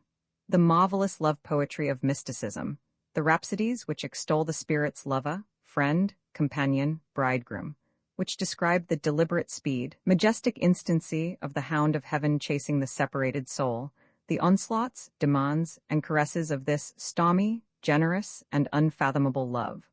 All this is an attempt, often of course oblique and symbolic in method, to express and impart this transcendent secret, to describe that intense yet elusive state in which alone union with the living heart of reality is possible. How delicately thou teachest love to me, cries St. John of the Cross, and here indeed we find all the ardors of all earthly lovers justified by an imperishable objective, which reveals itself in all things that we truly love, and beyond all these things both seeks us and compels us, giving more than we can take and asking more than we can pay. You do not, you never will know, what this objective is, for as Dionysius teaches, if anyone saw God and understood what he saw, then it was not God that he saw, but something that belongs to him. But you do know now that it exists, with an intensity which makes all other existences unreal, save in so far as they participate in this one fact. Some contemplate the formless, and others meditate on form, but the wise man knows that Brahma is beyond both. As you yield yourself more and more completely to the impulses of this intimate yet unseizable presence, so much the sweeter and stronger, so much the more constant and steady, will your intercourse with it become. The imperfect music of your adoration will be answered and reinforced by another music, gentle, deep, and strange. Your outgoing movement, the stretching forth of your desire from yourself to something other, will be answered by a movement, a stirring, within you yet not conditioned by you. The wonder and variety of this intercourse is never-ending. It includes in its sweep every phase of human love and self-devotion, all beauty and all power, all suffering and effort, all gentleness and rapture, here found in synthesis. Going forth into the bareness and darkness of this unwalled world of high contemplation, you there find stored for you, and at last made real, all the highest values, all the dearest and noblest experiences of the world of growth and change. You see now what it is that you have been doing in the course of your mystical development. As your narrow heart stretched to a wider sympathy with life, you have been surrendering progressively to larger and larger existences, more and more complete realities, have been learning to know them, to share their very being, through the magic of disinterested love. First, the manifested, flowing, evolving life of multiplicity. Felt by you in its wonder and wholeness, once you learn to yield yourself to its rhythms, received in simplicity the undistorted messages of sense. Then, the actual unchanging ground of life, the eternal and unconditioned whole, transcending all succession. A world inaccessible alike to senses and intelligence, but felt vaguely, darkly, yet intensely, by the quiet and surrendered consciousness. But now you are solicited, whether you will or no, by a greater reality, the final inclusive fact, the unmeasured love, which is through all things everlastingly. And yielding yourself to it, receiving and responding to its obscure yet ardent communications, you pass beyond the cosmic experience to the personal encounter, the simple yet utterly inexpressible union of the soul with its God.